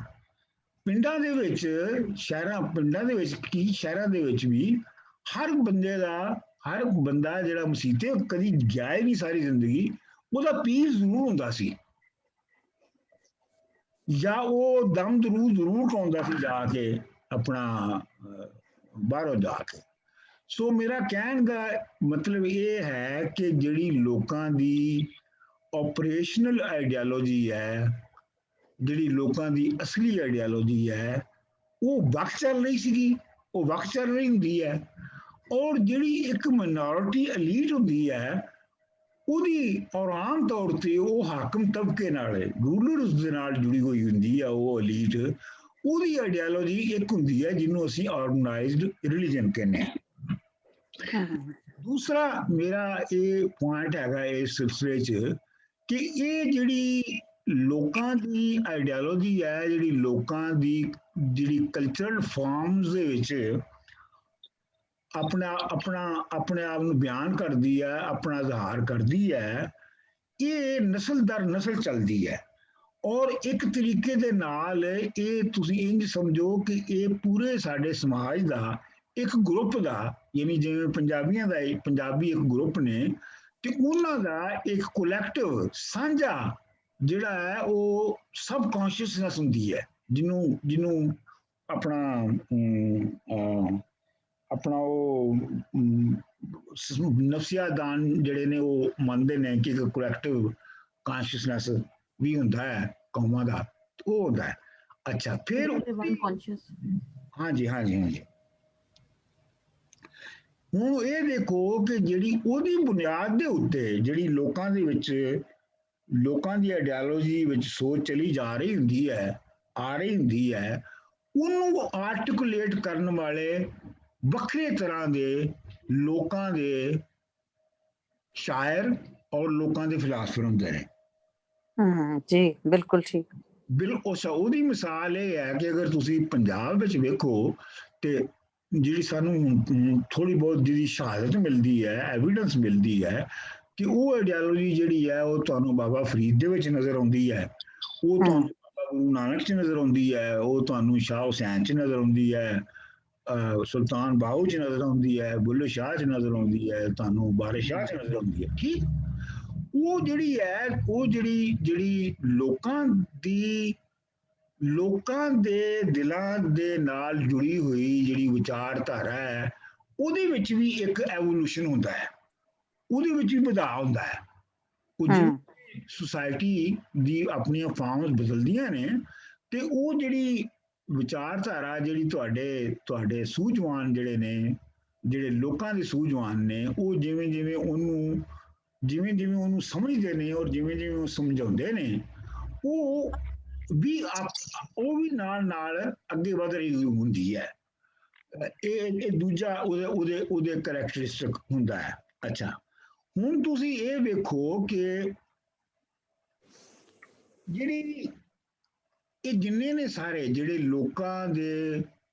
ਲੋਕਾਂ ਦੇ ਸੂਝਵਾਨ ਜਿਹੜੇ ਨੇ, ਜਿਹੜੇ ਲੁਕਾਈ ਦੇ ਅੰਦਰ ਦੇ ਹਾਲ ਨੂੰ ਆਪਣੇ ਸਾਹਮਣੇ ਰੱਖ ਕੇ ਵਿਚਾਰਧਾਰਾ ਬਣਾਉਂਦੇ ਨੇ। ਹਾਂ, ਜੇ ਤੁਸੀਂ ਉਹਨਾਂ ਨੂੰ ਵੇਖੋ ਤੇ ਉਹਨਾਂ ਦੀ ਹਮੇਸ਼ਾ ਜਿਹੜੀ ਮੁੱਢਲੀ ਮੁਖਾਲਫਤ ਹੈ, ਮੁੱਢਲਾ ਜਿਹੜਾ ਟਕਰਾਅ ਹੈ, ਉਹ ਆਰਗੇਨਾਈਜ਼ਡ ਰਿਲੀਜਨ ਨਾਲ ਹੁੰਦਾ ਹੈ। ਜੀ ਇਹਨਾਂ ਵਿੱਚੋਂ ਜਿਹੜੇ ਸਾਡੇ ਪੰਜਾਬੀ ਦੇ ਸੂਝਵਾਨ ਨੇ, ਬਾਬਾ ਫਰੀਦ ਤੋਂ ਲੈ ਕੇ ਖਾਜਾ ਫਰੀਦ ਤੱਕ, ਇਹਨਾਂ ਨੂੰ ਤੁਸੀਂ ਦੇਖੋ ਕਿ ਇਹਨਾਂ ਸਾਰਿਆਂ ਦਾ ਟਕਰਾਅ ਜਿਹੜਾ ਹੈ, ਭਾਵੇਂ ਉਹ ਕਿਸੇ ਵੀ ਮਜ਼ਹਬ ਦੇ ਸਨ, ਭਾਵੇਂ ਉਹਨਾਂ ਦਾ ਵੀ ਬੈਕਗਰਾਉਂਡ ਸੀ, ਲੇਕਿਨ ਉਹਨਾਂ ਦਾ ਮੁੱਢਲਾ ਟਕਰਾਅ ਜਿਹੜਾ ਹੈ ਉਹ ਆਰਗੇਨਾਈਜ਼ਡ ਮਸਜਿਦ ਮੰਦਿਰ ਤੇ ਜਿਹੜਾ ਆਰਗੇਨਾਈਜ਼ਡ ਰਿਲੀਜਨ ਹੈ, ਮੁੱਲਾ ਪੰਡਤ ਭਾਈ, ਉਹਨਾਂ ਦੇ ਨਾਲ। ਕਿਉਂਕਿ ਇਹ ਪਲੀਜ਼ ਆਪਣਾ ਮਾਈਕ ਜਿਹੜਾ ਹੈ ਨਾ ਉਹਨੂੰ ਮਿਊਟ ਕਰ ਦਿਓ, ਜ਼ਰਾ ਬੜੀ ਡਿਸਟਰਬੈਂਸ ਹੁੰਦੀ ਹੈ ਦੂਜਿਆਂ ਨੂੰ। ਹਾਂਜੀ, ਤੇ ਆਪਣਾ ਹੁਣ ਤੁਸੀਂ ਮਿਸਾਲ ਦੇ ਤੌਰ ਤੇ ਦੇਖੋ ਕਿ ਤੁਸੀਂ ਵਾਰਿਸ ਸ਼ਾਹ ਦੀ ਮਿਸਾਲ ਲੈ ਲਓ। ਮੈਨੂੰ ਜਲਦਾ ਮੇਰੀ ਰੇਂਜ 'ਚ ਛੇਤੀ ਮਿਸਾਲ ਆ ਜਾਂਦੀ ਹੈ ਉਹਦੀ, ਕਿਉਂ ਮੈਂ ਪੜ੍ਹਾਇਆ ਕਾਫੀ ਹੈ। ਤੁਸੀਂ ਵਾਰਿਸ ਸ਼ਾਹ ਦੀ ਦੇਖੋ ਕਿ ਵਾਰਿਸ ਸ਼ਾਹ ਦੀ ਜਿਹੜੀ ਮਸੀਤ ਹੈ, ਉਹ ਰਾਂਝਾ ਜਦੋਂ ਮਸੀਤ ਵਿੱਚ ਜਾਂਦਾ ਹੈ ਰਾਤ ਗੁਜ਼ਾਰਨ, ਤੇ ਉਹ ਉੱਥੇ ਜਾ ਕੇ ਬੰਸਰੀ ਵਜਾਉਂਦਾ ਹੈ, ਮੁਰਲੀ ਵਜਾਉਂਦਾ ਹੈ, ਤੇ ਉਹ ਪੂਰਾ ਪਿੰਡ ਜਿਹੜਾ ਨਾ, ਪੂਰੇ ਦਾ ਪੂਰਾ ਪਿੰਡ ਮਸੀਤ ਦੇ ਦੁਆਲੇ ਆ ਜਾਂਦਾ ਹੈ, ਇਕੱਠਾ ਹੋ ਜਾਂਦਾ ਹੈ, ਸਭਾ ਗਿਰਦ ਮਸੀਤ ਦੇ ਆਇਆ ਹੈ। ਮਤਲਬ ਕੋਈ ਵੀ ਪਿੰਡ ਦਾ, ਵਾਰਿਸ ਸ਼ਾਹ ਕਹਿੰਦਾ ਕੋਈ ਵੀ ਬੰਦਾ, ਬੁੱਢਾ, ਬੱਚਾ ਐਸਾ ਨਹੀਂ ਸੀ ਜਿਹੜਾ ਮਸੀਤ ਦੇ ਦੁਆਲੇ ਨਹੀਂ ਆ ਗਿਆ। ਠੀਕ, ਹੁਣ ਇਹ ਜਿਹੜਾ ਰਾਂਝਾ ਤੇ ਇਹ ਜਿਹੜੇ ਲੋਕ ਇਕੱਠੇ ਹੋਏ ਨੇ, ਤੇ ਇਹ ਜਿਹੜੀ ਵੰਜਲੀ ਜਿਹੜੀ ਹੈ, ਇਹ ਮਸੀਤ ਦੇ ਵਿੱਚੋਂ ਬੈਠ ਕੇ ਵੱਜ ਰਹੀ ਹੈ, ਇਹ ਜਿਹੜੀ ਹੈ ਇਹ ਇੱਕ ਆਈਡੀਆਲੋਜੀ ਹੈ ਲੋਕਾਂ ਦੀ, ਇਹ ਲੋਕਾਂ ਦੀ ਆਈਡੀਆਲੋਜੀ ਹੈ। ਇਹ ਲੋਕ ਇਕੱਠੇ ਹੋਏ ਨੇ, ਲੋਕਾਂ ਦਾ ਆਪਣਾ ਰਹਿਨੁਮਾ ਜਿਹੜਾ ਹੈ, ਜਿਹਨੂੰ ਤੁਸੀਂ ਰਾਂਝਾ ਕਹਿ ਸਕਦੇ ਹੋ, ਉਹ ਆਇਆ ਹੈ। ਤੇ ਆਖਿਰ ਦੇ ਉੱਤੇ ਉਹ ਕਹਿੰਦਾ ਹੈ, ਵਾਰਿਸ ਸ਼ਾਹ ਮੀਆਂ ਪੰਡ ਝਗੜਿਆਂ ਦੀ ਪਿੱਛੋਂ ਮੁੱਲਾ ਮਸੀਤ ਦਾ ਆਉਂਦਾ ਹੈ। ਤੇ ਇਹਨੇ ਸਾਰਿਆਂ ਦਾ ਜ਼ਿਕਰ ਕਰਕੇ ਜਿਹੜਾ ਮੁੱਲਾ ਹੈ ਉਹ ਇੱਕ ਝਗੜਿਆਂ ਦੀ ਪੰਡ ਹੈ, ਡਿਸਪਿਊਟਸ ਦਾ ਉਹ ਇੱਕ ਕਨਫਲਿਕਟਸ ਦਾ ਉਹ ਇੱਕ ਬੰਡਲ ਹੈ, ਜਿਹੜਾ ਕਿ ਉੱਥੇ ਫਿਰ ਵੱਢਦਾ ਹੈ। ਸੋ ਮੇਰਾ ਕਹਿਣ ਦਾ ਜਿਹੜਾ ਮਤਲਬ ਹੈ ਸੀ ਵਾ, ਉਹ ਇਹ ਹੈ ਕਿ ਇੱਕ ਤੇ ਇਹ ਹੈ ਕਿ ਇਹ ਜਿਹੜੇ ਸਾਡੇ ਲੋਕ ਸੂਝਵਾਨ ਨੇ, ਇਹ ਹੀ ਐਕਸਪ੍ਰੈਸ ਕਰਦੇ ਨੇ ਸਾਡੇ ਲੋਕਾਂ ਦੇ ਅੰਦਰ ਦੇ ਜਜ਼ਬਿਆਂ, ਉਹਨਾਂ ਦੇ ਖਿਆਲਾਂ, ਉਹਨਾਂ ਦੇ ਜਿਹੜੇ ਮਾਨਤਾਵਾਂ ਨੇ, ਇਹਨਾਂ ਸਾਰੀਆਂ ਗੱਲਾਂ ਨੂੰ ਉਹ ਐਕਸਪ੍ਰੈਸ ਕਰਦੇ ਨੇ, ਔਰ ਉਹਦੇ ਵਿੱਚ ਮੁਸਲਸਲ ਅੱਗੇ ਤੋਂ ਅੱਗੇ ਉਹ ਵੱਧਦਾ ਜਾਂਦਾ ਹੈ, ਸਿਲਸਿਲਾ ਅੱਗੇ ਚੱਲਣਾ ਸ਼ੁਰੂ ਹੋ ਜਾਂਦਾ ਹੈ। ਤੇ ਇਸ ਵਾਸਤੇ ਜਿਹੜੀ ਆਪਣਾ ਮੈਂ ਇੱਥੇ ਥੋੜੀ ਜਿਹੀ ਗੱਲ ਕਰਦਾ ਜਾਵਾਂ ਕਿ ਇਸ ਲਈ ਜਿਹੜੀ ਇਹ ਮੈਂ ਕੋਰਸ ਪੜ੍ਹਾਵਾਂਗਾ ਪੰਜਾਬੀ ਕਲਾਸੀਕਲ ਪੋਇਟਰੀ ਤੇ, ਆਪਣਾ ਬਾਬਾ ਫਰੀਦ ਤੋਂ ਲੈ ਕੇ ਤੇ ਖਾਜਾ ਫਰੀਦ ਤੱਕ ਜਿਹੜੇ 12-13 ਵੱਡੇ ਸ਼ਾਇਰ ਨੇ, ਇਹ ਬੇਸ ਲਾਈਨ ਹੈਗੀ ਹੈ ਬੇਸਿਕਲੀ ਸਾਡੀ ਲੈਂਗੁਏਜ ਦੀ, ਸਾਡੀ ਆਈਡੀਆਲੋਜੀ ਦੀ, ਸਾਡੇ ਫਲਸਫੇ ਦੀ। ਇਹ ਬੇਸ ਲਾਈਨ ਅਗਰ ਤੁਹਾਡੇ ਤੇ ਕਲੀਅਰ ਨਾ ਹੋਵੇ ਤੇ ਤੁਹਾਡੇ ਲਈ ਫਾਲੋ ਕਰਨਾ ਥੋੜਾ ਮੁਸ਼ਕਿਲ ਹੋ ਜਾਂਦਾ ਹੈ। ਲੇਕਿਨ ਇਹ ਤੁਹਾਨੂੰ ਅਗਰ ਬੇਸ ਲਾਈਨ ਜਿਹੜੀ ਹੈ ਉਹ ਇੱਕ ਤਾਰ ਸਮਝ ਆ ਜਾਵੇ, ਜਿਵੇਂ ਅਸੀਂ ਹਿਸਟਰੀ ਨੂੰ ਇੱਕ ਤਾਰ ਸਮਝਿਆ, ਇਸੇ ਤਰ੍ਹਾਂ ਇਹਨੂੰ ਵੀ ਇੱਕ ਤਾਰ ਸਮਝ ਜਦੋਂ ਆ ਜਾਵੇ ਤੇ ਫਿਰ ਗੱਲਾਂ ਜਿਹੜੀਆਂ ਨੇ ਉਹ ਤੁਹਾਨੂੰ ਸੌਖੀਆਂ ਲੱਗਣ ਲੱਗ ਪੈਣਗੀਆਂ ਕਿ ਬਾਬਾ ਫਰੀਦ ਕੀ ਕਹਿੰਦਾ ਸੀ, ਬਾਬਾ ਫਰੀਦ ਤੋਂ ਬਾਅਦ ਜੋ ਕੁਝ ਨਵੀਆਂ ਗੱਲਾਂ ਬਾਬਾ ਗੁਰੂ ਨਾਨਕ ਜੀ ਨੇ ਆ ਕੇ ਕਹੀਆਂ, ਉਹ ਕੀ ਸਨ, ਉਹ ਕਿਉਂ ਹੋਈਆਂ, ਉਹ ਕਿਹੜੇ ਵੇਲੇ ਸਨ, ਫਿਰ ਵਾਰਿਸ ਸ਼ਾਹ ਜਾਂ ਬੁੱਲੇ ਸ਼ਾਹ ਨੇ ਕੀ ਕਿਹਾ, ਔਰ ਉਹ ਕੀ ਵੇਲੇ ਸਨ, ਉਹਨਾਂ ਨੇ ਉਹ ਗੱਲਾਂ ਕਿਉਂ ਕਹੀਆਂ, ਇਹਨੂੰ ਇੱਕ ਤਾਰ ਵਿੱਚ, ਤਸਲਸਲ ਵਿੱਚ, ਕੰਟੀਨਿਊਟੀ ਦੇ ਵਿੱਚ ਪੜ੍ਹਨਾ ਔਰ ਇਹਦਾ ਐਵੋਲੂਸ਼ਨ ਵੇਖਣਾ, ਇਹਨਾਂ ਦੇ ਅੰਦਰ ਐਵੋਲੂਸ਼ਨ ਨੂੰ ਵੇਖਣਾ, ਇੱਕ ਤੋਂ ਅੱਗੇ ਦੂਸਰਾ ਜਿਹੜਾ ਉਹ ਇਵਾਲਵ ਕਿਵੇਂ ਹੋਇਆ, ਇਹ ਹੈ ਵਿਚਾਰਧਾਰਾ ਦਾ ਮੁੱਢਲਾ ਕੰਮ। ਅੱਛਾ, ਹੁਣ ਡਾਕਟਰ ਸਾਹਿਬ ਇੱਕ ਸਵਾਲ ਹੈ, ਜੀ ਤੁਹਾਨੂੰ ਲੱਗਦਾ ਇਹ ਸਿਲਸਿਲਾ ਅਜੇ ਵੀ ਚੱਲ ਰਿਹਾ ਹੈ? ਅੱਜ ਦੀ ਡੇਟ 'ਚ ਵੀ ਕੋਈ ਲਿਖ ਰਿਹਾ ਲੋਕਾਂ ਦੀ ਗੱਲ? ਮੇਰਾ ਖਿਆਲ ਹੈ ਕਿ ਲੋਕੀ ਹੈ ਨੇ ਤੇ ਕੋਈ ਲਿਖ ਵੀ ਰਿਹਾ ਹੋਏਗਾ। ਅੱਛਾ, ਪਤਾ ਬਾਅਦ ਚੋਂ ਲੱਗੂ। ਡਾਕਟਰ ਸਾਹਿਬ ਤੁਹਾਡੀ ਇਜਾਜ਼ਤ ਨਾਲ ਇੱਕ ਗੱਲ ਕਰਾਂ ਕਿ ਜੀ ਬਿਲਕੁਲ ਲਿਖ ਰਹੇ ਨੇ। ਅਗਰ ਮੈਂ ਕੁਝ ਸ਼ਾਇਰ ਪੜ੍ਹੇ ਨੇ ਔਰ ਉਹਦੇ ਵਿੱਚ ਉਹਨਾਂ ਸ਼ਾਇਰਾਂ 'ਚ ਜਿਹੜਾ ਲੁਕਾਈ ਦੀ ਗੱਲ ਜਿਹੜੀ ਹੈ, ਅਗਰ ਤੁਸੀਂ ਅਫਜ਼ਲ ਸਾਹਰ ਦੀ ਨਾਜ਼ ਸਜਨ ਦੇ ਚਲੀਏ, ਉਹ ਤੁਸੀਂ ਜੇ ਸ਼ਾਇਰੀ ਦੀ ਕਿਤਾਬ ਪੜ੍ਹੋ ਤੇ ਬਿਲਕੁਲ ਉਹ ਉਹੀ ਹੈ, ਉਹਦੀ ਲੈਂਗੁਏਜ, ਉਹਦੀ ਡਿਕਸ਼ਨ ਵੀ ਆਪਣੇ ਉਹੀ ਜਿਹੜੇ ਆਪਣੇ ਬਾਬਾ ਨਾਨਕ ਦੇ, ਆਪਣੇ ਸ਼ਾਹ ਹੁਸੈਨ ਦੀ, ਵਾਰਿਸ ਸ਼ਾਹ ਦੀ ਉਹੀ ਕੰਟੀਨਿਊਟੀ ਮੈਨੂੰ ਲੱਗੀ ਹੈ। ਤੁਸੀਂ ਮੈਨੂੰ ਡਿਸਐਗਰੀ ਕਰ ਸਕਦੇ ਹੋ, ਪਰ ਤੁਸੀਂ ਜੇ ਸ਼ਾਇਰੀ ਪੜ੍ਹੋ ਤੇ ਉਹ ਅੱਜ ਦਾ ਮਾਡਰਨ ਸ਼ਾਇਰ ਹੈ, ਯੰਗ ਸ਼ਾਇਰ ਹੈ, ਔਰ ਦੋਹੇ ਵੀ ਜਿਹੜੇ ਉਹਨੇ ਲਿਖਿਆ ਤੇ ਉਹ ਲੱਗਦਾ ਹੈਗਾ ਮੈਨੂੰ, ਤੇ ਤੁਸੀਂ ਅਗਰ ਖੁਦ ਪੜ੍ਹ ਕੇ ਦੇਖੋ ਤੇ ਚੱਲ ਰਹੀ ਹੈ ਕੰਟੀਨਿਊਟੀ। ਮੈਂ ਆਪਣਾ ਇਹ ਸਵਾਲ ਦਾ ਜਿਹੜਾ ਤੁਸੀਂ ਸਵਾਲ ਪੁੱਛਿਆ ਹੈ, ਇਸ ਸਵਾਲ ਦਾ ਮੈਂ ਤੁਹਾਨੂੰ, ਜਿਹੜੀ ਮੇਰੀ ਆਪਣੀ ਰਿਸਰਚ ਔਰ ਸਟੱਡੀ ਹੈ ਪੰਜਾਬੀ ਲਿਟਰੇਚਰ ਦੀ, ਉਹਦੇ ਹਿਸਾਬ ਦੇ ਨਾਲ ਇਹਨਾਂ ਵਿੱਚੋਂ ਸਾਰਿਆਂ ਵਿੱਚੋਂ ਇੱਕ ਸ਼ਾਇਰ ਹੈ ਮੁਨੀਰ ਨਿਆਜ਼ੀ। ਜੀ ਜੀ ਬਿਲਕੁਲ, ਇੱਕ ਸ਼ਾਇਰ ਹੈ ਸਿਰਫ ਮੁਨੀਰ ਨਿਆਜ਼ੀ, ਜਿਹੜਾ ਕਿ ਲੋਕਾਂ ਦੀ ਪਰਸੈਪਸ਼ਨ ਜਿਹੜੀਆਂ ਨੇ ਉਹਨੂੰ ਕੈਪਚਰ ਕਰਦਾ ਹੈ। ਉਹ ਸੁਸਾਇਟੀ ਜਿਹੜੀ ਕਿ 60s ਤੱਕ, ਜਿਹੜੀ ਕਿ ਜਿੰਨਾ ਭੂਤਾਂ, ਸਪਿਰਿਟਸ, ਪੀਰਾਂ, ਮੁਰੀਦਾਂ, ਇਹਨਾਂ ਦੀ ਆਈਡੀਓਲੋਜੀ ਦੇ ਉੱਤੇ ਬੇਸਡ ਸੀਗੀ, ਉਸ ਪਰਸੈਪਸ਼ਨ ਨੂੰ ਉਹ ਕੈਪਚਰ ਕਰਦਾ ਹੈ। ਉਹ ਤੋਂ ਇਲਾਵਾ ਪੰਜਾਬੀ ਦੇ ਹੋਰ ਬਾਕੀ ਸ਼ਾਇਰ ਜਿਹੜੇ ਨੇ, ਉਹ ਮੈਨੂੰ ਨਹੀਂ ਲੱਗਦਾ ਕਿ ਉਹਨੂੰ ਕੈਪਚਰ ਕਰ ਸਕੇ ਨੇ। ਅੱਛਾ, ਮੈਂ ਤੁਹਾਨੂੰ ਉਹਦੀ ਤੁਹਾਡੇ ਲਈ, ਤੁਹਾਡੇ ਸ਼ੌਕ ਨੂੰ ਤਾਜ਼ਾ ਕਰਨ ਲਈ ਮੈਂ ਤੁਹਾਨੂੰ ਉਹਦੀ ਇੱਕ ਨਜ਼ਮ ਮੈਂ ਕੋਟ ਕੀਤੀ ਹੈ, ਉਹ ਤੁਹਾਨੂੰ ਸੁਣਾਉਣਾ।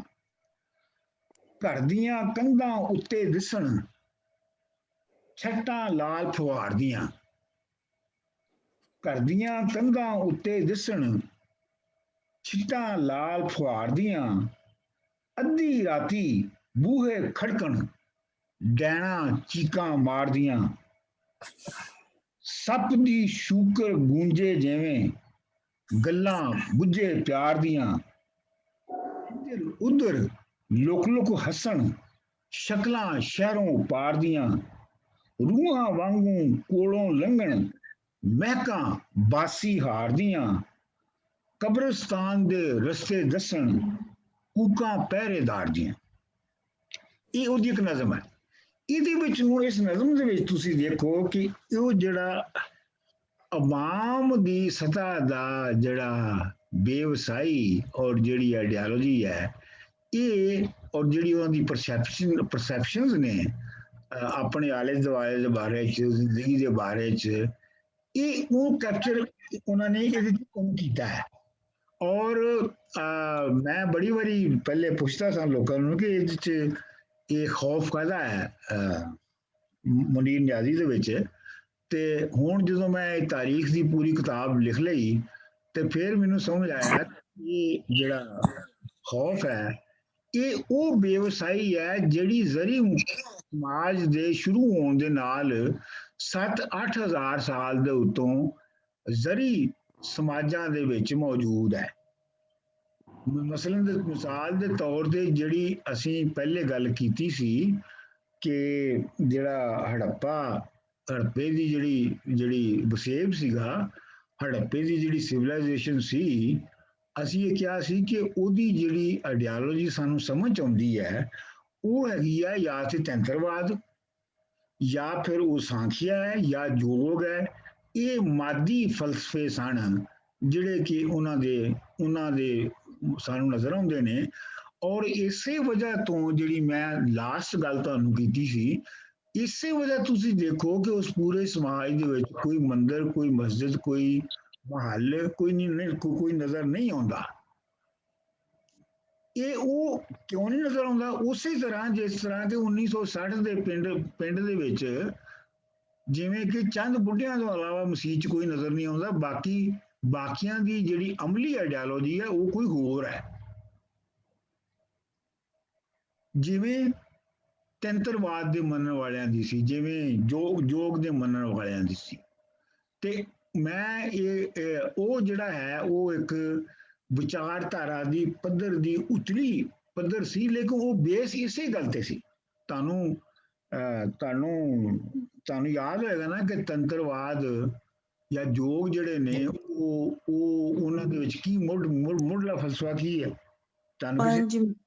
ਜੀ ਕਾਜ਼ ਐਂਡ ਇਫੈਕਟ, ਬੇਸਿਕਲੀ ਉਹ ਕਾਜ਼ ਐਂਡ ਇਫੈਕਟ ਦਾ ਤੁਸੀਂ ਫਲਸਫਾ ਦੱਸਿਆ ਸੀ ਕਿ ਬੇਸਿਕਲੀ ਹਰ ਚੀਜ਼ ਦਾ ਇੱਕ ਕਾਜ਼ ਹੁੰਦਾ ਹੈ ਤੇ ਉਹ ਜਦੋਂ ਤੁਸੀਂ ਉਹਨੂੰ ਕੰਟਰੋਲ ਕਰਦੇ ਹੋ ਤੇ ਇਫੈਕਟ ਕੈਨ ਚੇਂਜ। ਬੇਸਿਕਲੀ ਇਹ ਤੰਤਰਵਾਦ ਦਾ ਤੁਸੀਂ ਦੱਸਿਆ ਕਹਿ ਸਕਦੇ ਹਾਂ ਕਿ ਉਹ ਆਪਣੇ ਜਿਸਮ ਦੇ ਨਾਲ ਹਰ ਚੀਜ਼ ਨੂੰ ਰਿਫਲੈਕਟ ਕਰਦੇ ਸਨ। ਉਹ ਜਿਸਮ ਜਿਹੜਾ ਇਨਸਾਨੀ ਹੈਗਾ ਉਹਦੇ ਦੇ ਨਾਲ ਹੀ ਉਹ ਸੰਸਾਰ ਦੇਖਦੇ ਸਨ।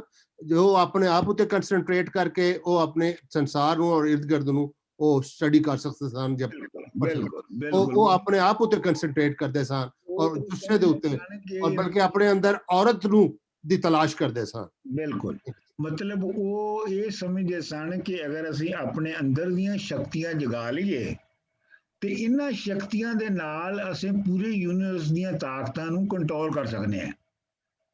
ਤੇ ਇਹ ਜਿਹੜੀ ਆਈਡੀਓਲੋਜੀ ਹੈ, ਇਸ ਤਰ੍ਹਾਂ ਦਾ ਜਿਹੜਾ ਨਜ਼ਰੀਆ ਹੈ, ਇਹ ਉਹ ਤੁਸੀਂ ਸਹੀ ਕਿਹਾ ਜਿਹੜਾ ਮੈਂ ਆਪਣਾ ਇਹਨਾਂ ਨੇ ਕਿਹਾ ਸਾਮੀਆਂ ਹੋਣਾ ਨੇ ਕਿ ਬਈ ਇਹ ਕਾਜ਼ ਔਰ ਇਫੈਕਟ ਦਾ ਸੀ। ਕਾਜ਼ ਇਹ ਹੈਗੀ ਹੈ ਕਿ ਤੁਸੀਂ ਜਿਸਮ ਦੀ ਸ਼ਕਤੀਆਂ ਵਧਾਉਣੀਆਂ ਨੇ, ਇਫੈਕਟ ਇਹ ਹੈ ਕਿ ਯੂਨੀਵਰਸ ਨੂੰ ਕੰਟਰੋਲ ਹੋਣਾ ਹੈ।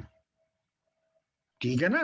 ਮਤਲਬ ਇਹ ਹੈ ਕਿ ਇਹਦੇ ਵਿੱਚ ਇਹ ਨਹੀਂ ਹੈ ਕਿ ਕਿਸੇ ਭਗਵਾਨ ਨੇ ਜਾਂ ਕਿਸੇ ਦੂਜੇ ਨੇ ਬਾਹਰੋਂ ਆ ਕੇ ਤੇ ਯੂਨੀਵਰਸ ਨੂੰ ਬਦਲਣਾ ਹੈ, ਬਲਕਿ ਇਹਦੇ ਵਿੱਚ ਬੁਨਿਆਦ ਇਹ ਹੈ ਕਿ ਤੁਸੀਂ ਆਪਣੀ ਜਿਸਮ ਦੀਆਂ ਸ਼ਕਤੀਆਂ ਦੇ ਨਾਲ ਹੀ ਬਦਲਣਾ ਹੈ।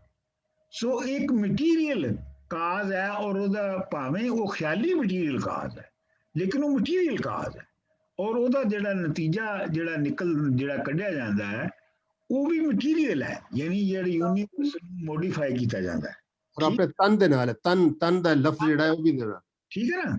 ਇਹ ਜੀ ਇੱਕ ਗੱਲ, ਸੌਰੀ, ਇਹ ਜਿਹੜੇ ਤੰਤਰਵਾਦ ਇਹ ਜੋਗ ਮੁਨੀਰ ਨਿਆ ਜੀ ਦੀ ਤੁਸੀਂ ਦੱਸੀ ਹੈ, ਪੂਰੇ ਸ਼ੇਰ ਪੜੇ ਨੇ, ਇਹ ਬਾਕੀ ਜਿਹੜੇ ਫਰੀਦ ਤੋਂ ਫਰੀਦ ਤੱਕ ਕਲਾਮ ਹੈ ਉਹਦੇ ਚ ਇੰਨਾ ਪ੍ਰੋਮਿਨੈਂਟ ਤੇ ਨਹੀਂ ਹੈ ਇਹ ਸੋਚ। ਮਤਲਬ ਇਹ ਜਿੱਥੇ ਤੱਕ ਮੇਰਾ ਨਹੀਂ, ਉਹਨਾਂ ਦੇ ਵਿੱਚ ਉਹ ਜਿਹੜੀ ਸੋਚ ਹੈ ਉਹ ਹੋਰ ਤਰੀਕੇ, ਹਰ ਇੱਕ ਦੇ ਵਿੱਚ ਉਹ ਸੋਚ ਹੋਰ ਤਰੀਕੇ ਨਾਲ ਆਉਂਦੀ ਹੈ।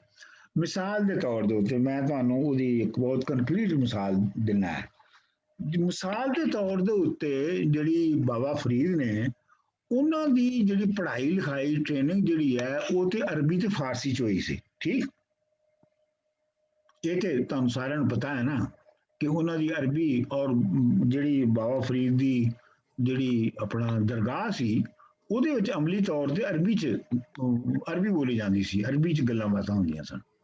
ਅੱਛਾ, ਹੁਣ ਕਹਿ ਮੈਂ ਇਹ ਰਿਹਾ, ਇਹਦੇ ਚ ਗੱਲ ਜਿਹੜੀ ਕਰ ਰਿਹਾ ਉਹ ਇਹ ਕਹਿ ਰਿਹਾ ਕਿ ਜਿਹੜੀ ਅਰਬੀ ਫਾਰਸੀ ਦੀ ਟ੍ਰੈਡੀਸ਼ਨ ਤੋਂ ਜੇ ਬਾਬਾ ਫਰੀਦ ਉਸ ਪਾਸੇ ਤੋਂ ਵਿਚਾਰਧਾਰਾ ਵੱਲ ਆਏ ਹੁੰਦੇ, ਜਿਹੜੀ ਵਿਚਾਰਧਾਰਾ ਉਹਨਾਂ ਨੇ ਕਢੀ, ਉਹਨਾਂ ਨੇ ਜਿਹੜੀ ਤਖਲੀਕ ਕੀਤੀ, ਤੇ ਉਹਦੇ ਵਿੱਚ ਉਹ ਆਪਣੇ ਆਪ ਨੂੰ ਜ਼ਨਾਨੀ ਨਹੀਂ ਸੀ ਜ਼ਾਹਰ ਕਰ ਸਕਦੇ, ਕਿਉਂਕਿ ਫਾਰਸੀ ਔਰ ਅਰਬੀ ਟ੍ਰੈਡੀਸ਼ਨ ਜਿਹੜੀਆਂ ਨੇ ਉਹਨਾਂ ਵਿੱਚ ਮਰਦ ਮੇਲ ਹੈ, ਜਿਹੜਾ ਕਿ ਆਸ਼ਿਕ ਹੈ, ਜਿਹੜਾ ਕਿ ਬੋਲਦਾ ਹੈ। ਲੇਕਿਨ ਜਿਹੜੀ ਬਾਬਾ ਫਰੀਦ ਦੀ ਹੈ, ਜਿਹੜੀ ਬਾਬਾ ਫਰੀਦ ਦੀ ਜਿਹੜੀ ਸ਼ਾਇਰੀ ਹੈ ਔਰ ਬਾਬਾ ਫਰੀਦ ਦੀ ਜਿਹੜੀ ਜਿਸ ਆਵਾਜ਼ ਦੇ ਵਿੱਚ ਉਹ ਬੋਲਦੇ ਨੇ ਉਹ ਫੀਮੇਲ ਵਾਇਸ ਹੈ। ਅੱਜ ਨਾ ਸੁੱਤੀ ਕੰਤ ਕੂ, ਯਾਨੀ ਅੱਜ ਮੈਂ ਖਾਮਦ ਦੇ ਨਾਲ ਨਹੀਂ ਸੁੱਤੀ, ਜਗ੍ਹਾ ਜਗ੍ਹਾ ਦੇ ਉੱਤੇ ਉਹ ਇੱਕ ਫੀਮੇਲ ਵਾਇਸ ਹੈ। ਇਹ ਜਿਹੜੀ ਫੀਮੇਲ ਵਾਇਸ ਹੈ ਇਹ ਸਿਰਫ ਹੜੱਪਾ ਸਿਵਲਾਈਜੇਸ਼ਨ ਦੇ ਯੋਗ ਦੀ ਟ੍ਰੈਡੀਸ਼ਨ ਤੋਂ ਆਈ ਹੈ, ਕਿਉਂਕਿ ਸਿਰਫ ਉਹਦੇ ਵਿੱਚ ਆਪਣੇ ਅੰਦਰ ਜਿਹੜਾ ਵੂਮਨ ਪ੍ਰਿੰਸੀਪਲ ਹੈ, ਔਰਤ ਨੂੰ ਜਗਾਉਣਾ ਸਭ ਤੋਂ ਪਹਿਲੇ, ਇਹ ਉਹਦੇ ਵਿੱਚ ਹੈ। ਇਹ ਕਿਸੇ ਫਾਰਸੀ ਜਾਂ ਅਰਬੀ ਟ੍ਰੈਡੀਸ਼ਨ 'ਚ ਨਹੀਂ ਹੈਗਾ। ਸੋ ਲਿਹਾਜ਼ਾ ਜਿਹੜੀ ਸਾਵੇਂ ਜੀ ਤੁਸੀਂ ਇਹ ਕਹਿ ਰਹੇ ਹੋ, ਇਹ ਜਿਹੜੀ ਮੁਨੀਰ ਨਿਆਜ਼ੀ ਲਿਖ ਰਿਹਾ ਹੈ, ਉਹ ਬਿਲਕੁਲ ਸਮਝੋ ਇੱਕ ਪਰਸੈਪਸ਼ਨ ਦੇ ਲੈਵਲ ਤੇ ਲਿਖ ਰਿਹਾ ਹੈ। ਲੇਕਿਨ ਜਿਹੜੀ ਬਾਬਾ ਫਰੀਦ ਔਰ ਬਾਕੀ ਲਿਖ ਰਹੇ ਨੇ, ਉਹਨਾਂ ਪਰਸੈਪਸ਼ਨ ਨੂੰ ਇਕੱਠਿਆਂ ਕਰਕੇ ਤੇ ਉਹਨੂੰ ਇੰਟੈਲੈਕਚੁਅਲਾਈਜ਼ ਕਰ ਰਹੇ ਨੇ, ਦੂਜੀ ਉਤਲੀ ਪੱਧਰ ਤੇ ਚਲੇ ਜਾਂਦੇ ਨੇ ਉਹ। ਲੇਕਿਨ ਇਹ ਹੈ ਕਿ ਇਹ ਜਿਹੜੀ ਮੈਂ ਮੁਨੀਰ ਨਿਆਜ਼ੀ ਨੂੰ ਇਸ ਵਾਸਤੇ ਕ੍ਰੈਡਿਟ ਦਿੰਦਾ ਕਿ ਜੇ ਤੁਸੀਂ ਪਰਸੈਪਸ਼ਨ ਦੇ ਲੈਵਲ ਦੇ ਉੱਤੇ ਹੀ ਤੁਸੀਂ ਫਿਨੋਮੀਨਾ ਨੂੰ ਕੈਪਚਰ ਨਹੀਂ ਕਰ ਸਕਦੇ, ਤੇ ਤੁਸੀਂ ਉਹਦੇ ਉੱਤੋਂ ਜੋ ਵੀ ਥਿਓਰਾਈਜ਼ ਕਰੋਗੇ ਜਾਂ ਇੰਟੈਲੈਕਚੁਅਲਾਈਜ਼ ਕਰੋਗੇ ਉਹਨੂੰ ਆਈਡੀਓਲੋਜੀ ਨੂੰ, ਉਹ ਸਹੀ ਨਹੀਂ ਹੋਏਗੀ। ਸੋ ਮੈਂ ਅਰਜ਼ ਇਹ ਕਰ ਰਿਹਾ ਸਾਂ ਕਿ ਜਿਹੜਾ ਇਹ ਪੰਜਾਬੀ ਸਾਡੀ ਜਿਹੜੀ ਸ਼ਾਇਰੀ ਹੈ, ਕੁੱਲਮ ਸ਼ਾਇਰੀ ਜਿਹੜੀ ਹੈ, ਉਹਦੇ ਵਿੱਚ ਜਿਹੜੀ ਫੀਮੇਲ ਦੀ ਆਵਾਜ਼ ਹੈ ਉਹਦੇ ਨਾਲ ਸ਼ਾਇਰ ਬੋਲਦਾ ਹੈ। ਈਵਨ ਜਿਹੜਾ ਬਾਬਾ ਗੁਰੂ ਨਾਨਕ ਜੀ ਨੇ, ਉਹ ਵੀ ਜਿਹੜੀ ਹਸਤੀ ਹੈ, ਯੂਨੀਵਰਸਲ ਹਸਤੀ ਹੈ, ਉਹਨੂੰ ਖਸਮ ਕਹਿੰਦੇ ਨੇ, ਉਹਨੂੰ ਖਸਮ ਮੰਨਦੇ ਨੇ, ਖਾਮਦ ਮੰਨਦੇ ਨੇ।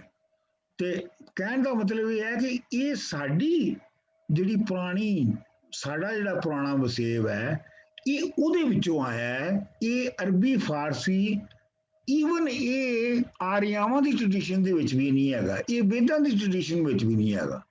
ਵੇਦਾਂ ਵਿੱਚ ਕੋਈ ਵੀ ਜਿਹੜਾ ਇਬਾਦਤ ਕਰਨ ਵਾਲਾ ਹੈ, ਦੇਵਤਾ ਨੂੰ ਆਵਾਜ਼ ਦੇਣ ਵਾਲਾ ਹੈ, ਉਹ ਔਰਤ ਦੀ ਆਵਾਜ਼ 'ਚ ਨਹੀਂ ਦਿੰਦਾ, ਉਹ ਮਰਦ ਦੀ ਆਵਾਜ਼ 'ਚ ਦਿੰਦਾ ਹੈ। ਰਿਗਵੇਦ ਸਾਰੇ ਨੂੰ ਪੜ੍ਹ ਲਓ ਤੁਸੀਂ, ਉਹਦੇ ਵਿੱਚ ਇੰਝ ਹੀ ਤੁਹਾਨੂੰ ਨਜ਼ਰ ਆਏਗਾ।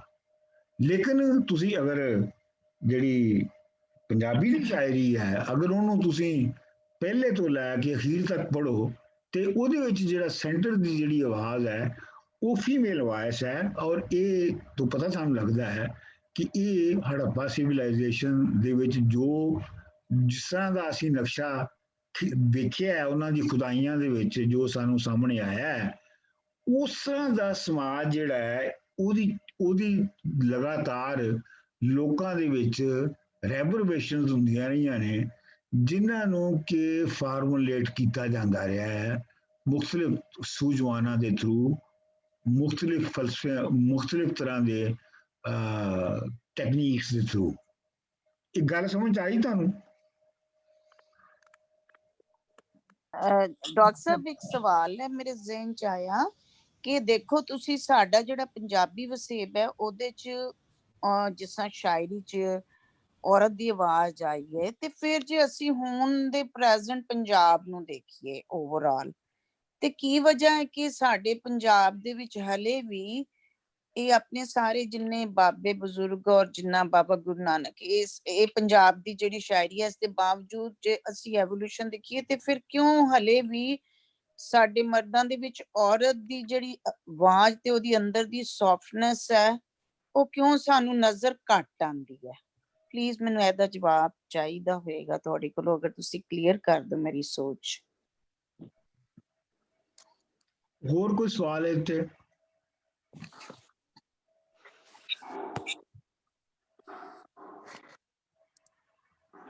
ਜਿਹੜਾ ਪਰ ਇਹ ਜਿਹੜਾ ਡਿਫਾਈਨਿੰਗ, ਜਿਹੜਾ ਰੀਜ਼ਨ, ਮਤਲਬ ਡਿਸਟਿੰਕਸ਼ਨ ਜਿਹੜੀ ਤੁਸੀਂ ਦੱਸ ਰਹੇ ਹੋ, ਉਹ ਸਿਰਫ ਔਰਤ ਦੀ ਆਵਾਜ਼ ਹੀ ਹੈ ਕਿ ਕੁਝ ਹੋਰ ਵੀ ਫੀਚਰਸ ਨੇ? ਖਾਲੀ ਔਰਤ ਦੀ ਆਵਾਜ਼ ਤੇ ਤੁਸੀਂ ਬੇਸ ਕਰਕੇ ਕਹਿ ਰਹੇ ਹੋ ਕਿ ਉਹ ਅਰਬੀ ਤੇ ਫਾਰਸੀ ਤੋਂ ਡਿਫਰੈਂਸ਼ੀਏਟ ਕਰ ਰਹੇ ਹੋ ਪੰਜਾਬੀ? ਜੀ ਦੂਜੀ ਤੇ ਬਾਕੀ ਜਿਹੜੀ ਉਹਨਾਂ ਦੀ ਜਿਹੜਾ ਥੀਮ ਹੈ, ਮਟੀਰੀਅਲ ਹੈ, ਜੋ ਕੁਝ ਉਹ ਲਿਖ ਰਹੇ ਨੇ ਔਰਤ ਦੀ ਆਵਾਜ਼ ਦੇ ਵਿੱਚ, ਜੋ ਕੁਝ ਬੋਲਿਆ ਜਾ ਰਿਹਾ ਹੈ, ਉਹ ਜਿਹੜਾ ਹੈਗਾ, ਉਹ ਖੁਦ ਜਿਹੜਾ ਹੈ, ਉਹ ਪੁਰਾਣੀ ਜਿਹੜੀ ਸਾਡੀ ਹੜੱਪੇ ਦੀ ਸਿਵਲਾਈਜੇਸ਼ਨ ਦੀ ਜਿਹੜੀ ਵਿਚਾਰਧਾਰਾ ਹੈ, ਉਹਦਾ ਰਿਫਲੈਕਸ਼ਨ ਹੈ। ਆਪਣਾ ਜਿਵੇਂ ਤੁਹਾਨੂੰ ਮੈਂ ਪਿਛਲੀ ਵਾਰੀ ਸੋ ਇੱਥੇ ਜੀ ਸਰ ਹੈਗਾ ਸੀ, ਤੇ ਤੁਹਾਨੂੰ ਮੈਂ ਬੁੱਲੇ ਸ਼ਾਹ ਹੋਰਾਂ ਦੀ ਕਾਫੀ ਸੁਣਾਈ ਸੀ, ਯਾਦ ਹੈ ਤੁਹਾਨੂੰ?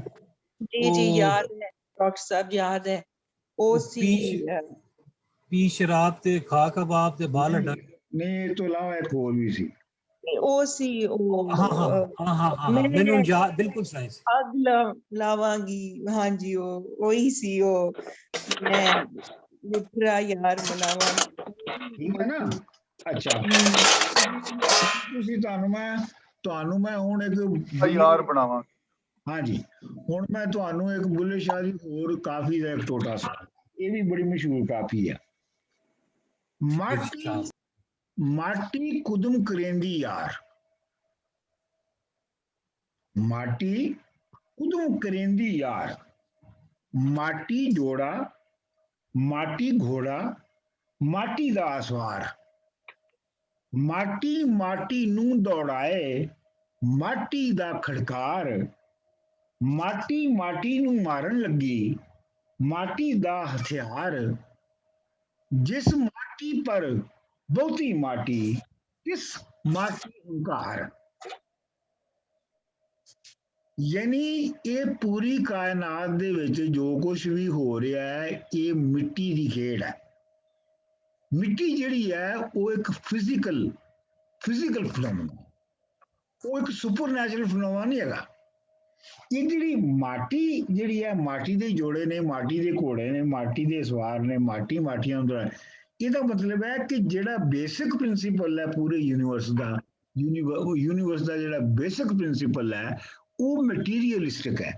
ਸੋ ਲਿਹਾਜ਼ਾ ਜਿਹੜੀ ਤੁਹਾਡਾ ਸਵਾਲ ਸੀ ਨਾ ਕਿ ਸਿਰਫ ਔਰਤ ਦੀ ਗੱਲ ਨਹੀਂ ਹੈਗੀ, ਗੱਲ ਇਹ ਹੈਗੀ ਹੈ ਕਿ ਹੋਰ ਪ੍ਰਿੰਸੀਪਲ ਜਿਹੜੇ ਪ੍ਰਿੰਸੀਪਲਸ ਜਿਹੜੇ ਚਾਕ ਆਊਟ ਕੀਤੇ ਜਾ ਰਹੇ ਨੇ ਇਸ ਸ਼ਾਇਰੀ ਦੇ ਵਿੱਚ ਉਹ ਕੀ ਹੈਗੇ ਨੇ। ਤੇ ਮੈਂ ਤੁਹਾਨੂੰ ਇਹ ਵੀ ਸੁਣਾਇਆ ਸੀਗਾ ਆਪਣਾ ਸੁਲਤਾਨ ਬਾਹੂ ਹੋਰਾਂ ਦਾ ਵੀ ਤੁਹਾਨੂੰ ਮੈਂ ਦੁਆ ਸੁਣਾਇਆ ਸੀ, ਜਿਹਦੇ ਵਿੱਚ ਤੁਹਾਨੂੰ ਤੰਤਰਵਾਦ ਦੀ ਮੁੰਡ ਨਜ਼ਰ ਆਉਂਦਾ ਹੈ।